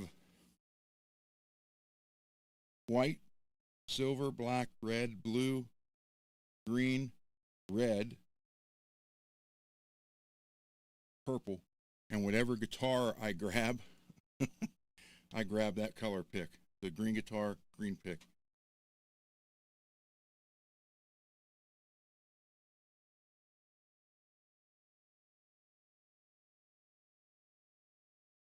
Yeah, I understand. I understand that. That's what I got to say about Cole.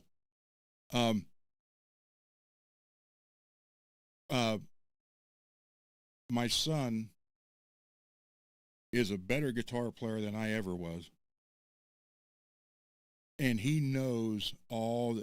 Matter of fact, he's got the most students in Columbus, Ohio. So he's got the same kind of record as Randy had, where he was.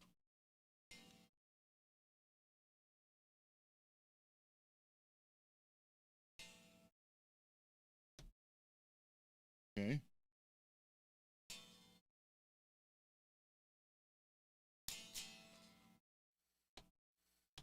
Why is it not?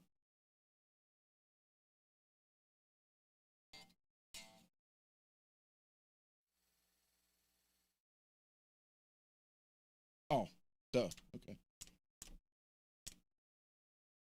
That'll help. Now let me turn that down before I blast my eardrums out.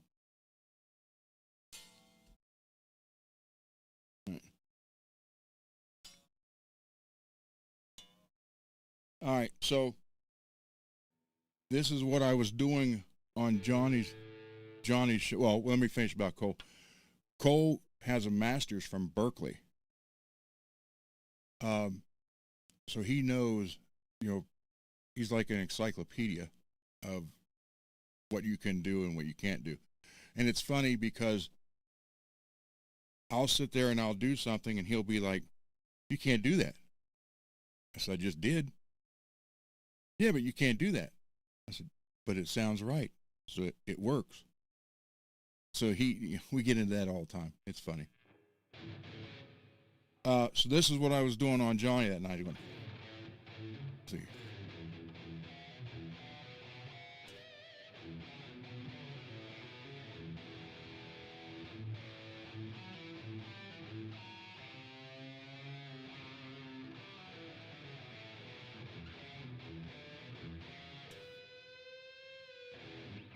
And he's like, he would start playing and he was like, "Were you just playing time?"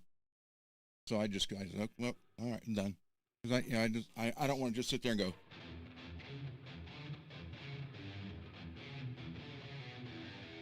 I wanted, so it was like,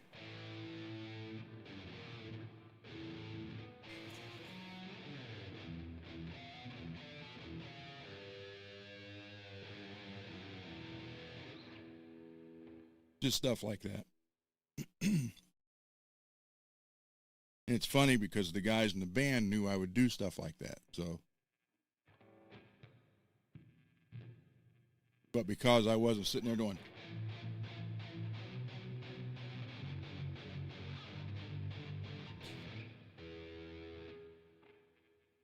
I mean, if you listen to the Diary of a Madman, I mean, it's in 7/8 time, but when you start listening to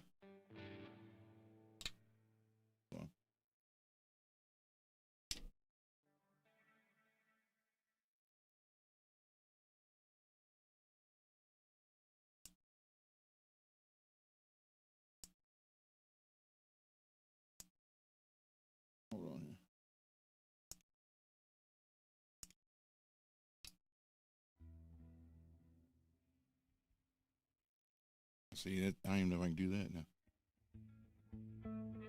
So, but he goes like slow and fast for.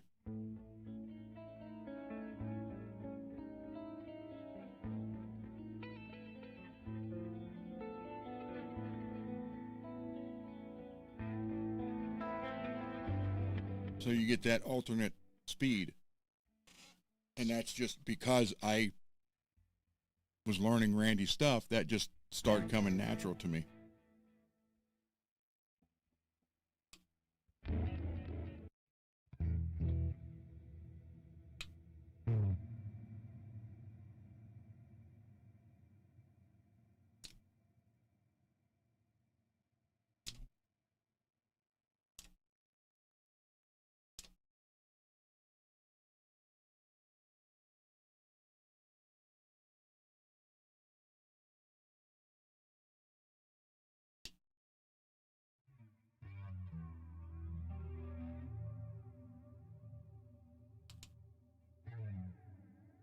So yeah, it's how we, I guess it's your environment, but I am a lot bluesy influenced, heavy blues, because of Black Sabbath. Like I got it. This is one that Cole's working on with me, but it's why is this not? Hold on.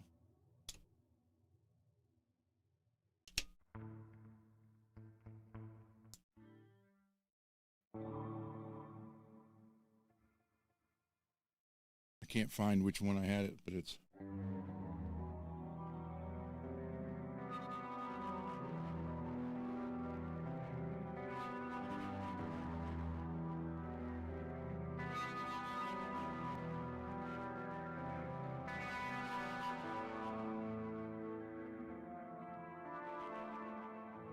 So it goes like that.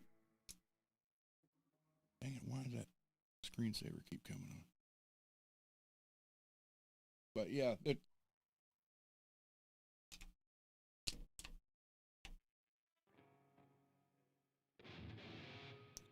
so yeah, I mean, like the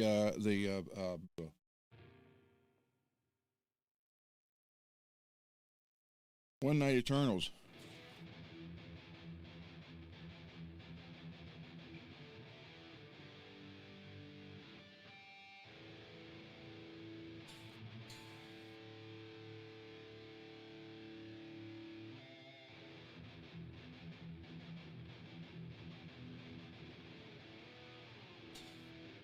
So that kind of stuff, and you know, I love doing this. I love playing. I just wish I could still play like I used to.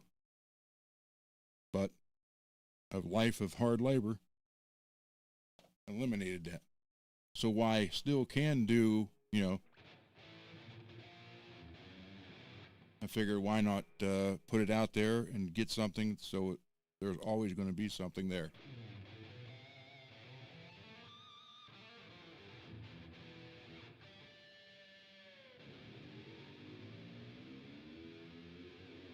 Anybody listen or watch wait, Greasy, you're a Star Trek fan. What is that?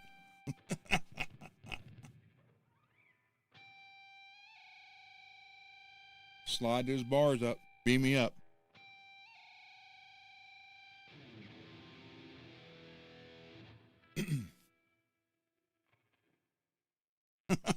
Thank you, Derek. But I do a lot of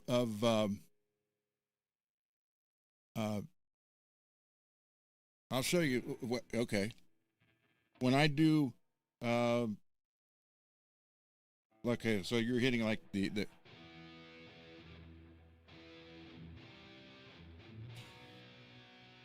I'll add my finger on the E string with it. So listen to the difference.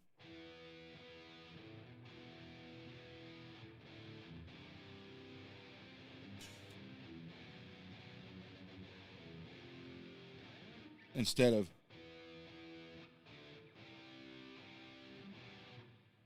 So it just makes it darker and heavier.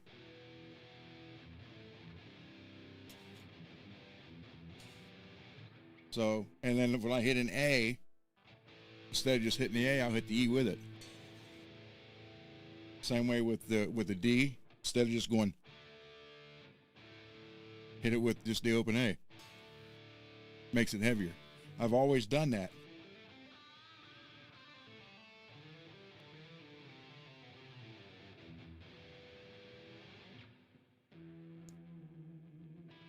But yeah, I just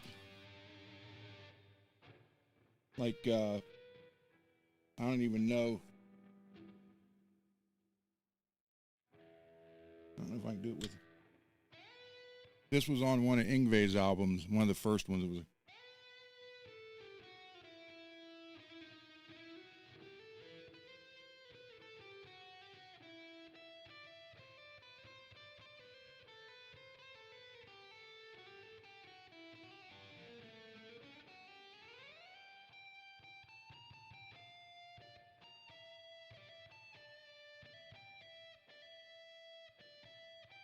Dang it, how'd it go? Hold on.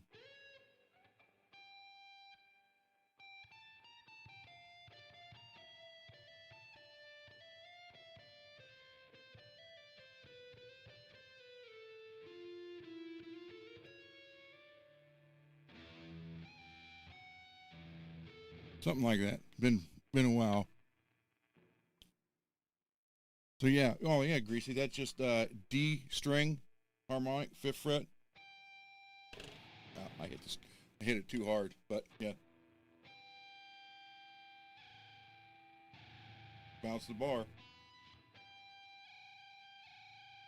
That's the exact sound.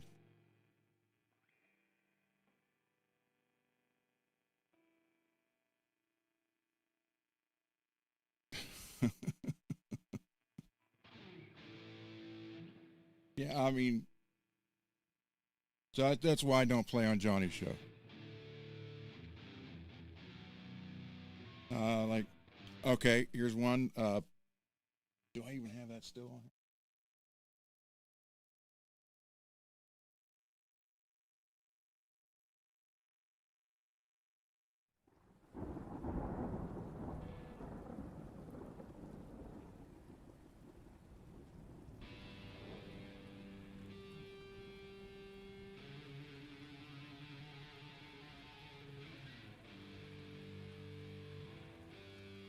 Okay, that's how they did it, right? But it's Black Sabbath with thunder. So now you go, now I add that other.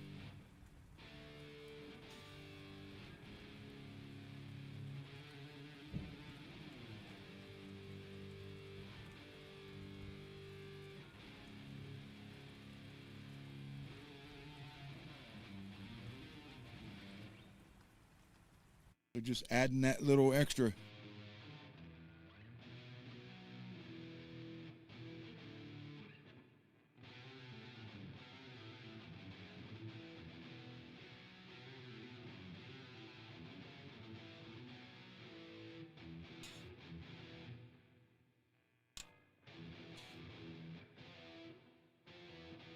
It's been a while. Hold on.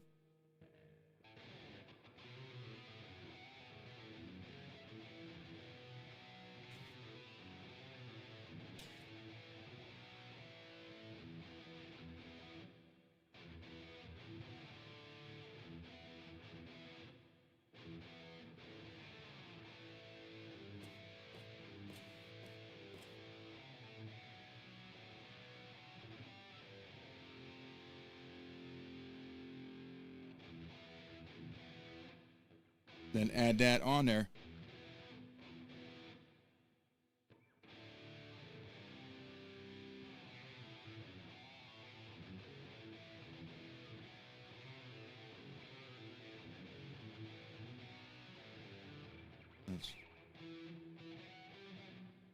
Wow.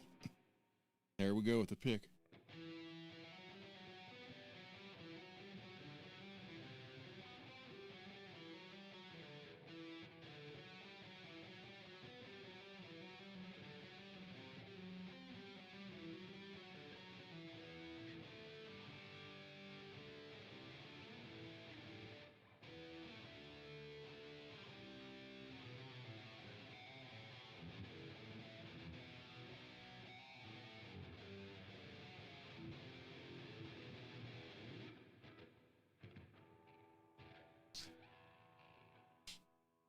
Did I learn a lot of?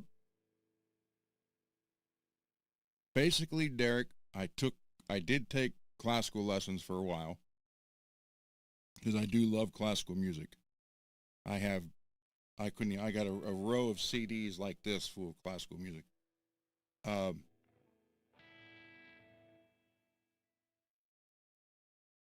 But I was 5 years old when I first heard, 5 or 6 when I heard Black Sabbath, and it was something that, because I grew up Dean Martin, Frank Sinatra, Tony Bennett, Elvis Presley, the Beatles. That is what my parents played all the time. And then 5 or 6 years old, my uncle got the first Black Sabbath album. And I heard that, and I mean, even as that young, I was like, that is so much different. So I've always been a Black Sabbath fan. And then Kiss came out, and not so much the music. I mean, because, it's,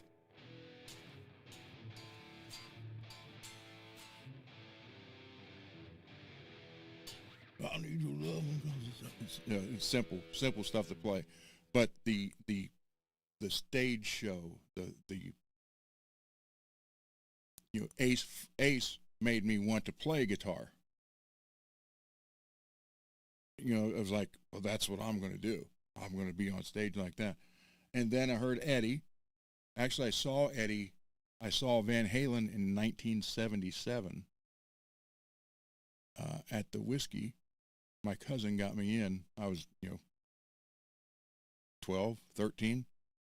I don't know how she got me in. I don't want to know how she got me in, but she got me in, and I saw like their last 4 or 5 songs.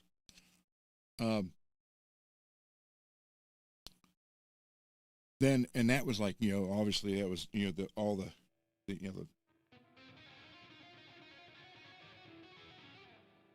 kind of, it's like, wow, that was different.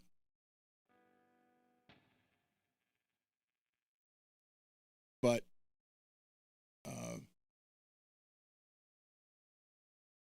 all right, Blue, be good, man. Thanks for stopping by. Seriously, really, I mean that. Especially, here we go, 3.5 hours into all this.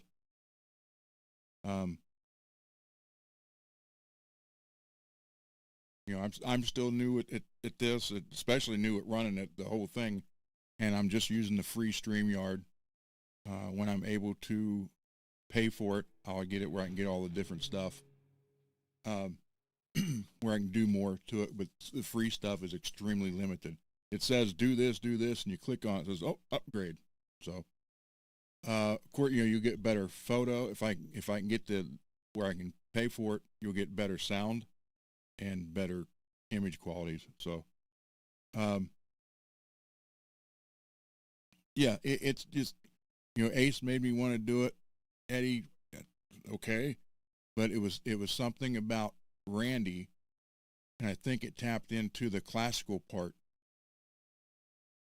that got me. That's when I was like, wow, okay, that's it. And I just started learning all his stuff. I wish to God I could have took lessons from him. So between Tony with the riffs, and then Randy's just classical style, and combining what he did and basically creating a whole nother genre of metal music. Not to mention, he created Zach Jackson guitars. It just, I had Yngwie albums and listened to them. Could not play like that.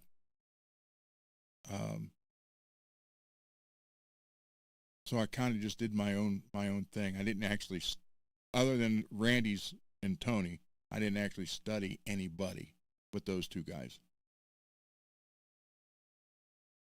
And then trying to write stuff and not sound like them isn't easy. But that's where I started doing that instead of just So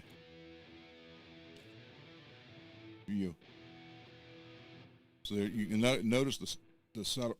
subtle difference from the regular to.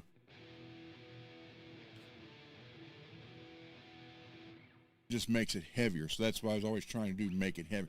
Because we did, and here's what,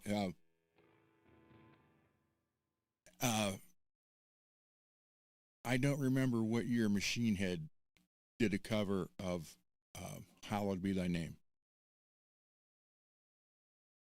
We did it, and we did it a lot heavier than Iron Maiden did it. Because again, you know, I'm always adding that. Sounds a lot better to me than.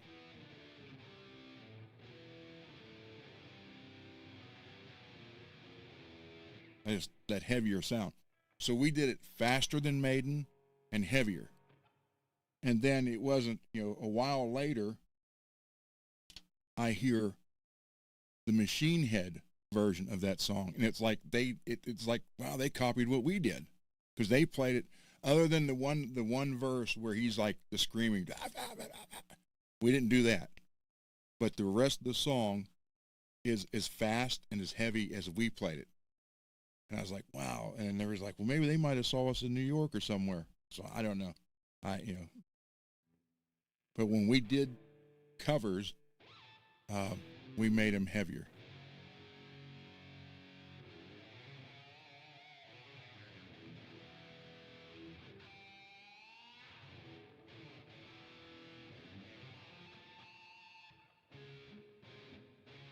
Yeah, that's hard to say, Billy. I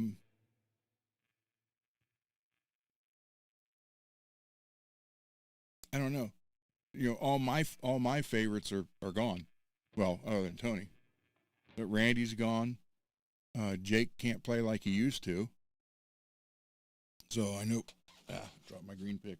So I know what he's going through. And then Dime's gone.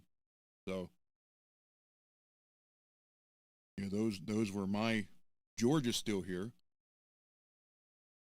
So those are my, you know, Ace is gone. So that, you know, those are my my idols, and there's only two out of 5 left. 3 out of 6.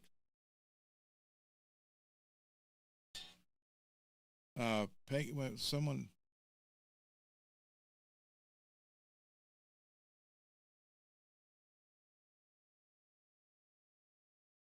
Would you ask Peggy about what I'm playing, or someone asked what I'm playing through? This is the Helix floor. I just have it. I don't have anything mic'd. This is from this unit itself. And I just got the monitors hooked up to it, and then I got it hooked up to the Rodecaster, which is what you're hearing. So, did you guys know that Man on the Silver Mountain and Smoke on Water are basically the same place? You got.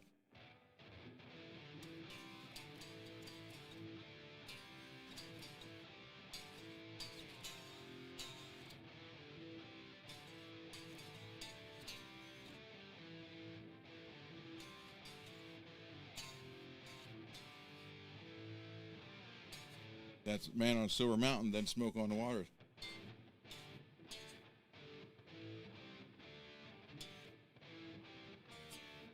Same place. I like Zach. I like Zach a lot. Matter of fact, that White Randall amp down there, when No Rest for the Wicked came out, I took the CD, not MP3, CD to Canton Music, which is about 2 hours for me, because that's where I got the ESPs, and the manager there had worked for ESP at one point. And I slid it across the counter. I said, I got the day it came out. So the very next day I'm at Canton Music. Here, play this. And you know, you're hearing all the pinch harmonics. Let's see.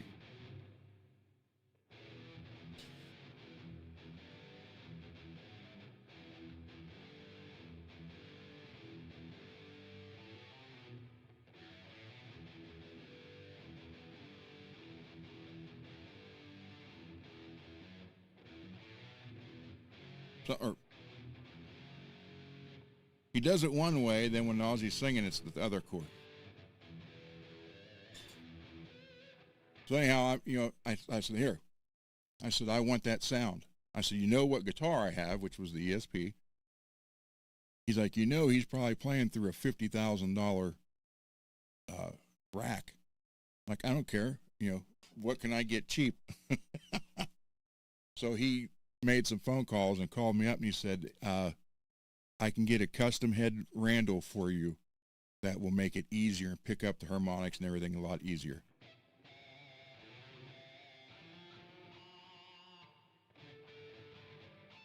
So we ordered that, and a couple of weeks, like 6 weeks later, it came in. But he also ordered it in the 80-watt size head, which is a smaller head, but it's 150 watts. And that's what I had cranked up that day on this full stack. And that's why I have tinnitus in my ears really bad, because I was making fun of our other guitar player. So before we would practice, he'd pull his hair back and put earplugs in, and his hair go down. You couldn't tell that. I'd laugh. So I walked over and I was like, yeah, and I had the guitar up, and I turned the amp up to full volume and literally stuck my head on the cabinet and went. And I almost passed out. It felt like someone hit me in the head with a hammer. I hit the ground. Yeah. So it was a stupid mistake on my part.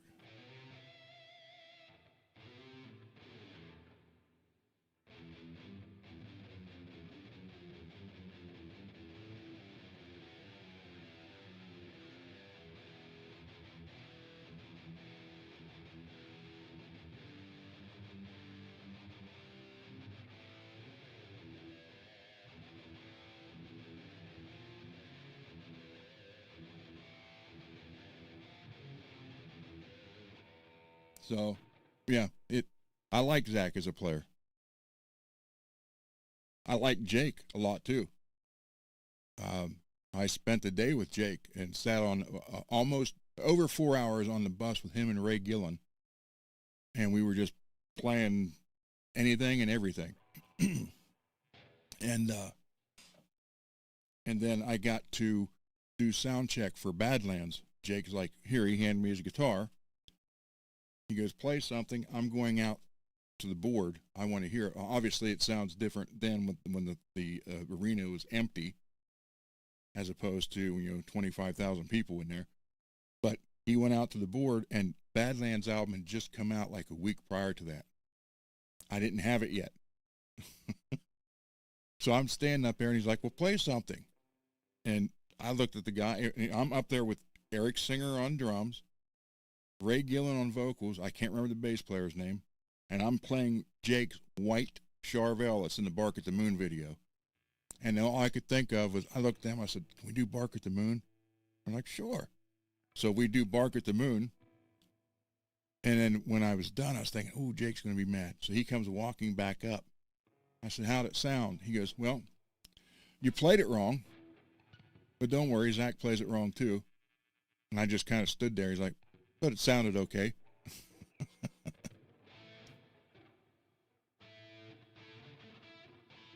So yeah, I love Jackson guitars, man.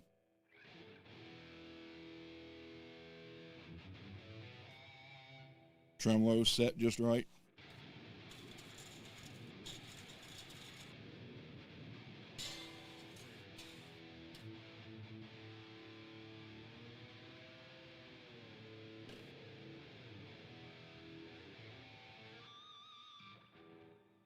So yeah. So I can play regardless what jokes are made. But I just can't do what I used to do. And sometimes that sucks. Sometimes I can do it at night really good. Other days I can't. Well, the green pick hit the floor. Hold on, let me hang this back up. Wait, now I got to unwind this because it'll hook up. Yeah, these are Bluetooth, these headphones, and they will not, the Rodecaster Pro, I don't know if the Pro 2 will, but because I had there's a Bluetooth button on there, but it's for a phone. It only connects to phones. It will not connect to a hearing device. Dang it.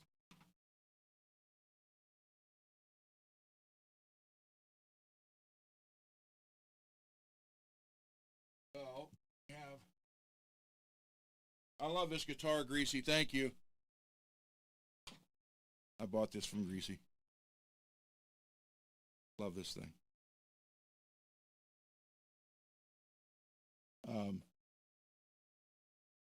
Yeah, that's why I don't play on Johnny's show anymore.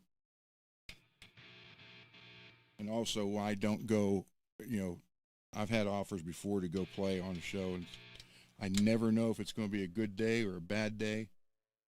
And I don't want to give anybody any ammunition where I become the butt of the jokes, so I just don't do it. Love this, Greasy. Thank you.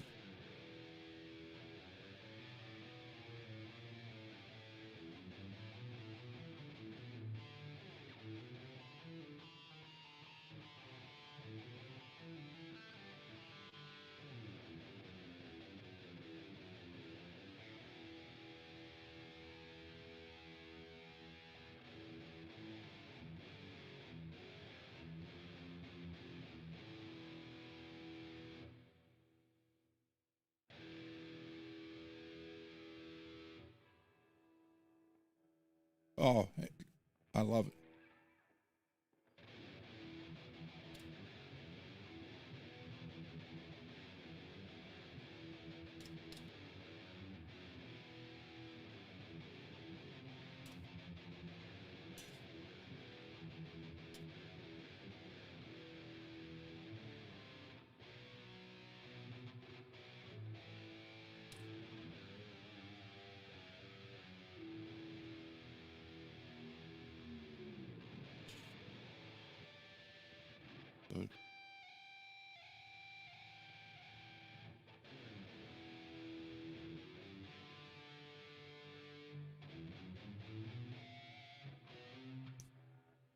Thank you, Derek.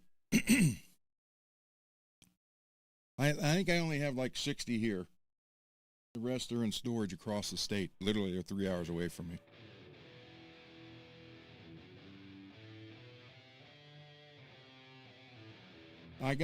This is actually what I have it on right now, what you're listening to. So that is more for a,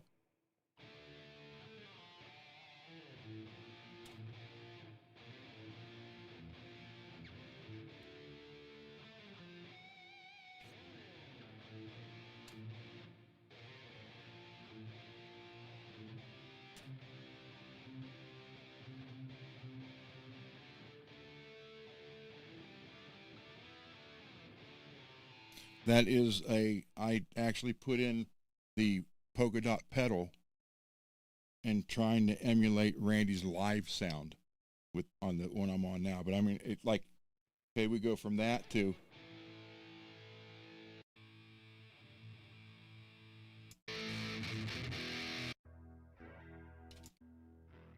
I can come over here to,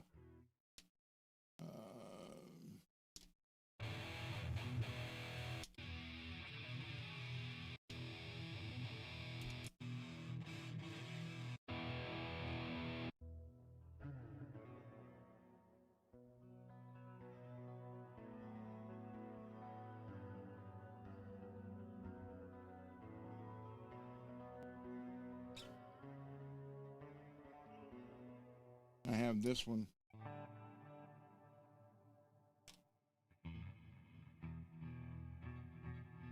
Oh, that's too heavy for the single coil.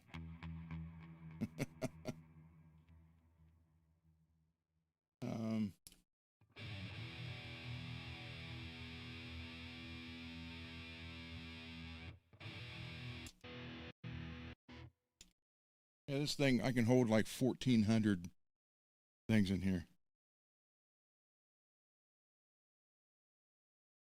Yeah, it's not so bad now. It's got a lot. I got probably 10 coats of this on it so far.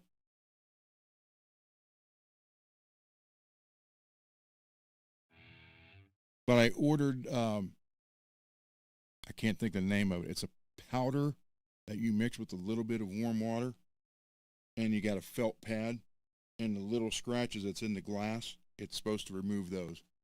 So I'm going to get a piece of glass first and try it before I do anything to this. But the few scratches like right here, here, and here, see if I can get those out. Yeah, so this thing holds like I think 1,400 or 1,800 different settings I can set up on it. I can just build whatever I want. Like I have, well, this is for, here, there's that, and there's a clean ping pong, which if you had headphones on, goes back and forth. Here's a ISIS flyby.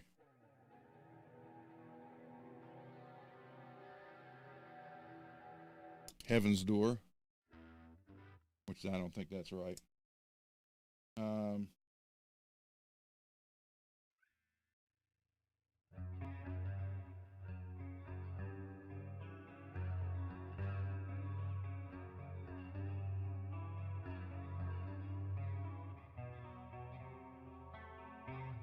There's that. Then, like, here's one that's supposed to be for Purple Rain. Some of them I have the volume down on. There's, you know, Fade to Black.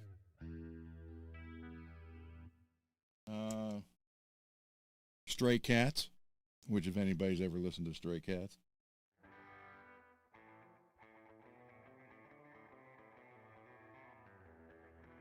And Money for Nothing. So, and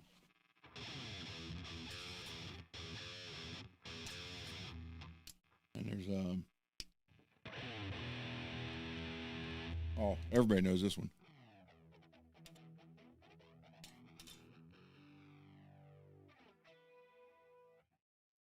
And there's one called Doom Vacuum. I don't know what that's for. But these are, you know, some of these were already in here when I got it. They were factory presets. You can delete them, put anything you want. This one's called X-Ray.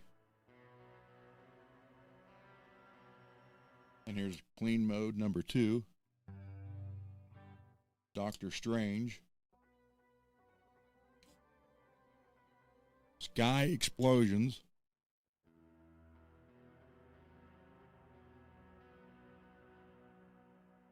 Oh, here's one Johnny likes, Every Breath.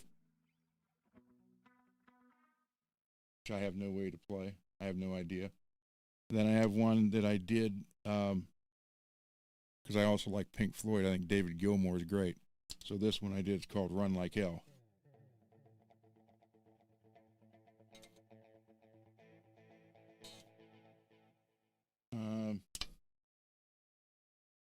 Crossover Synth.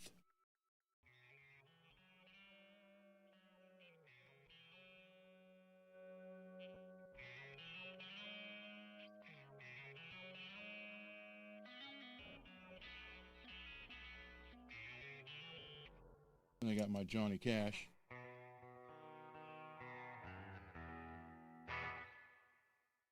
Space Cadet.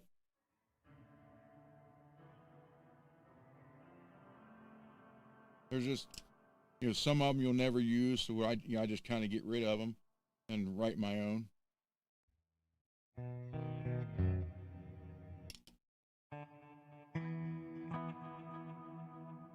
Try to make my own. So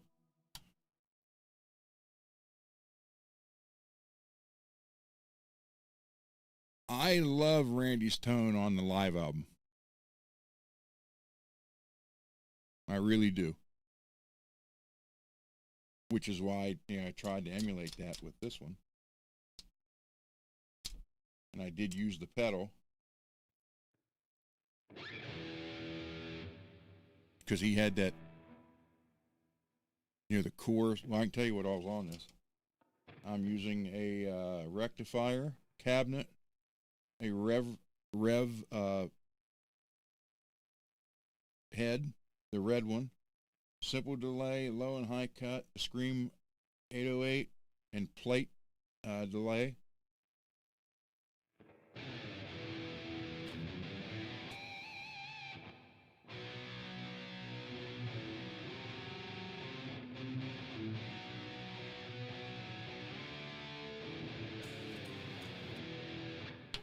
So yeah.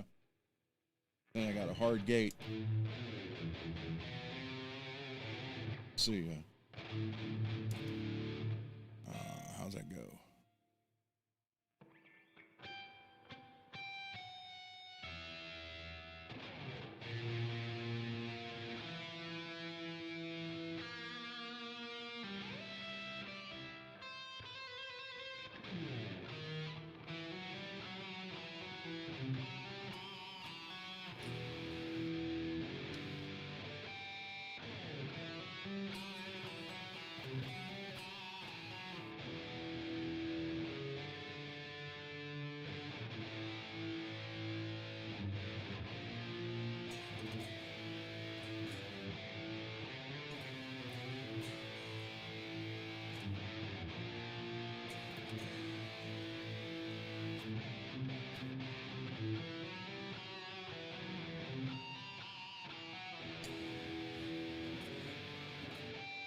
Something like that. But I tried to get hit that his sound. Now, granted, I do have a Sandoval right there, but I'm not. No, I'm not that. I don't want that. I don't even want to scratch on that thing. Cole comes here and picks it off the wall the first time he did it and hit it off the headstock of another guitar below it.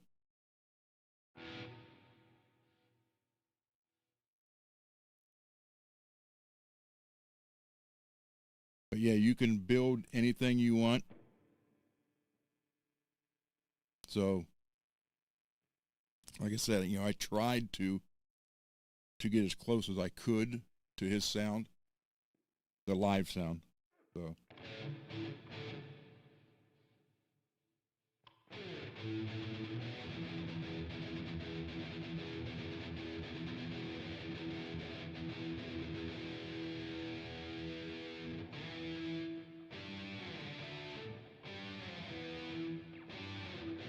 I forget how that goes. So yeah, wow, another 4-hour show.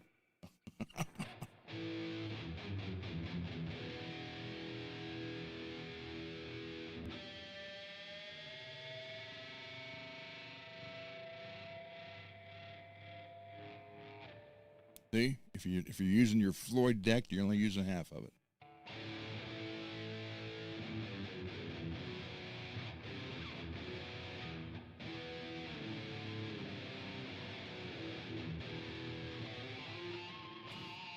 Yeah, I mean, Johnny and I's music taste couldn't be more different.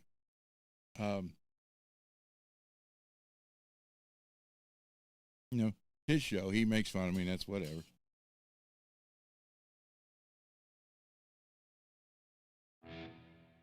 But I don't play, I won't play on his, it would take a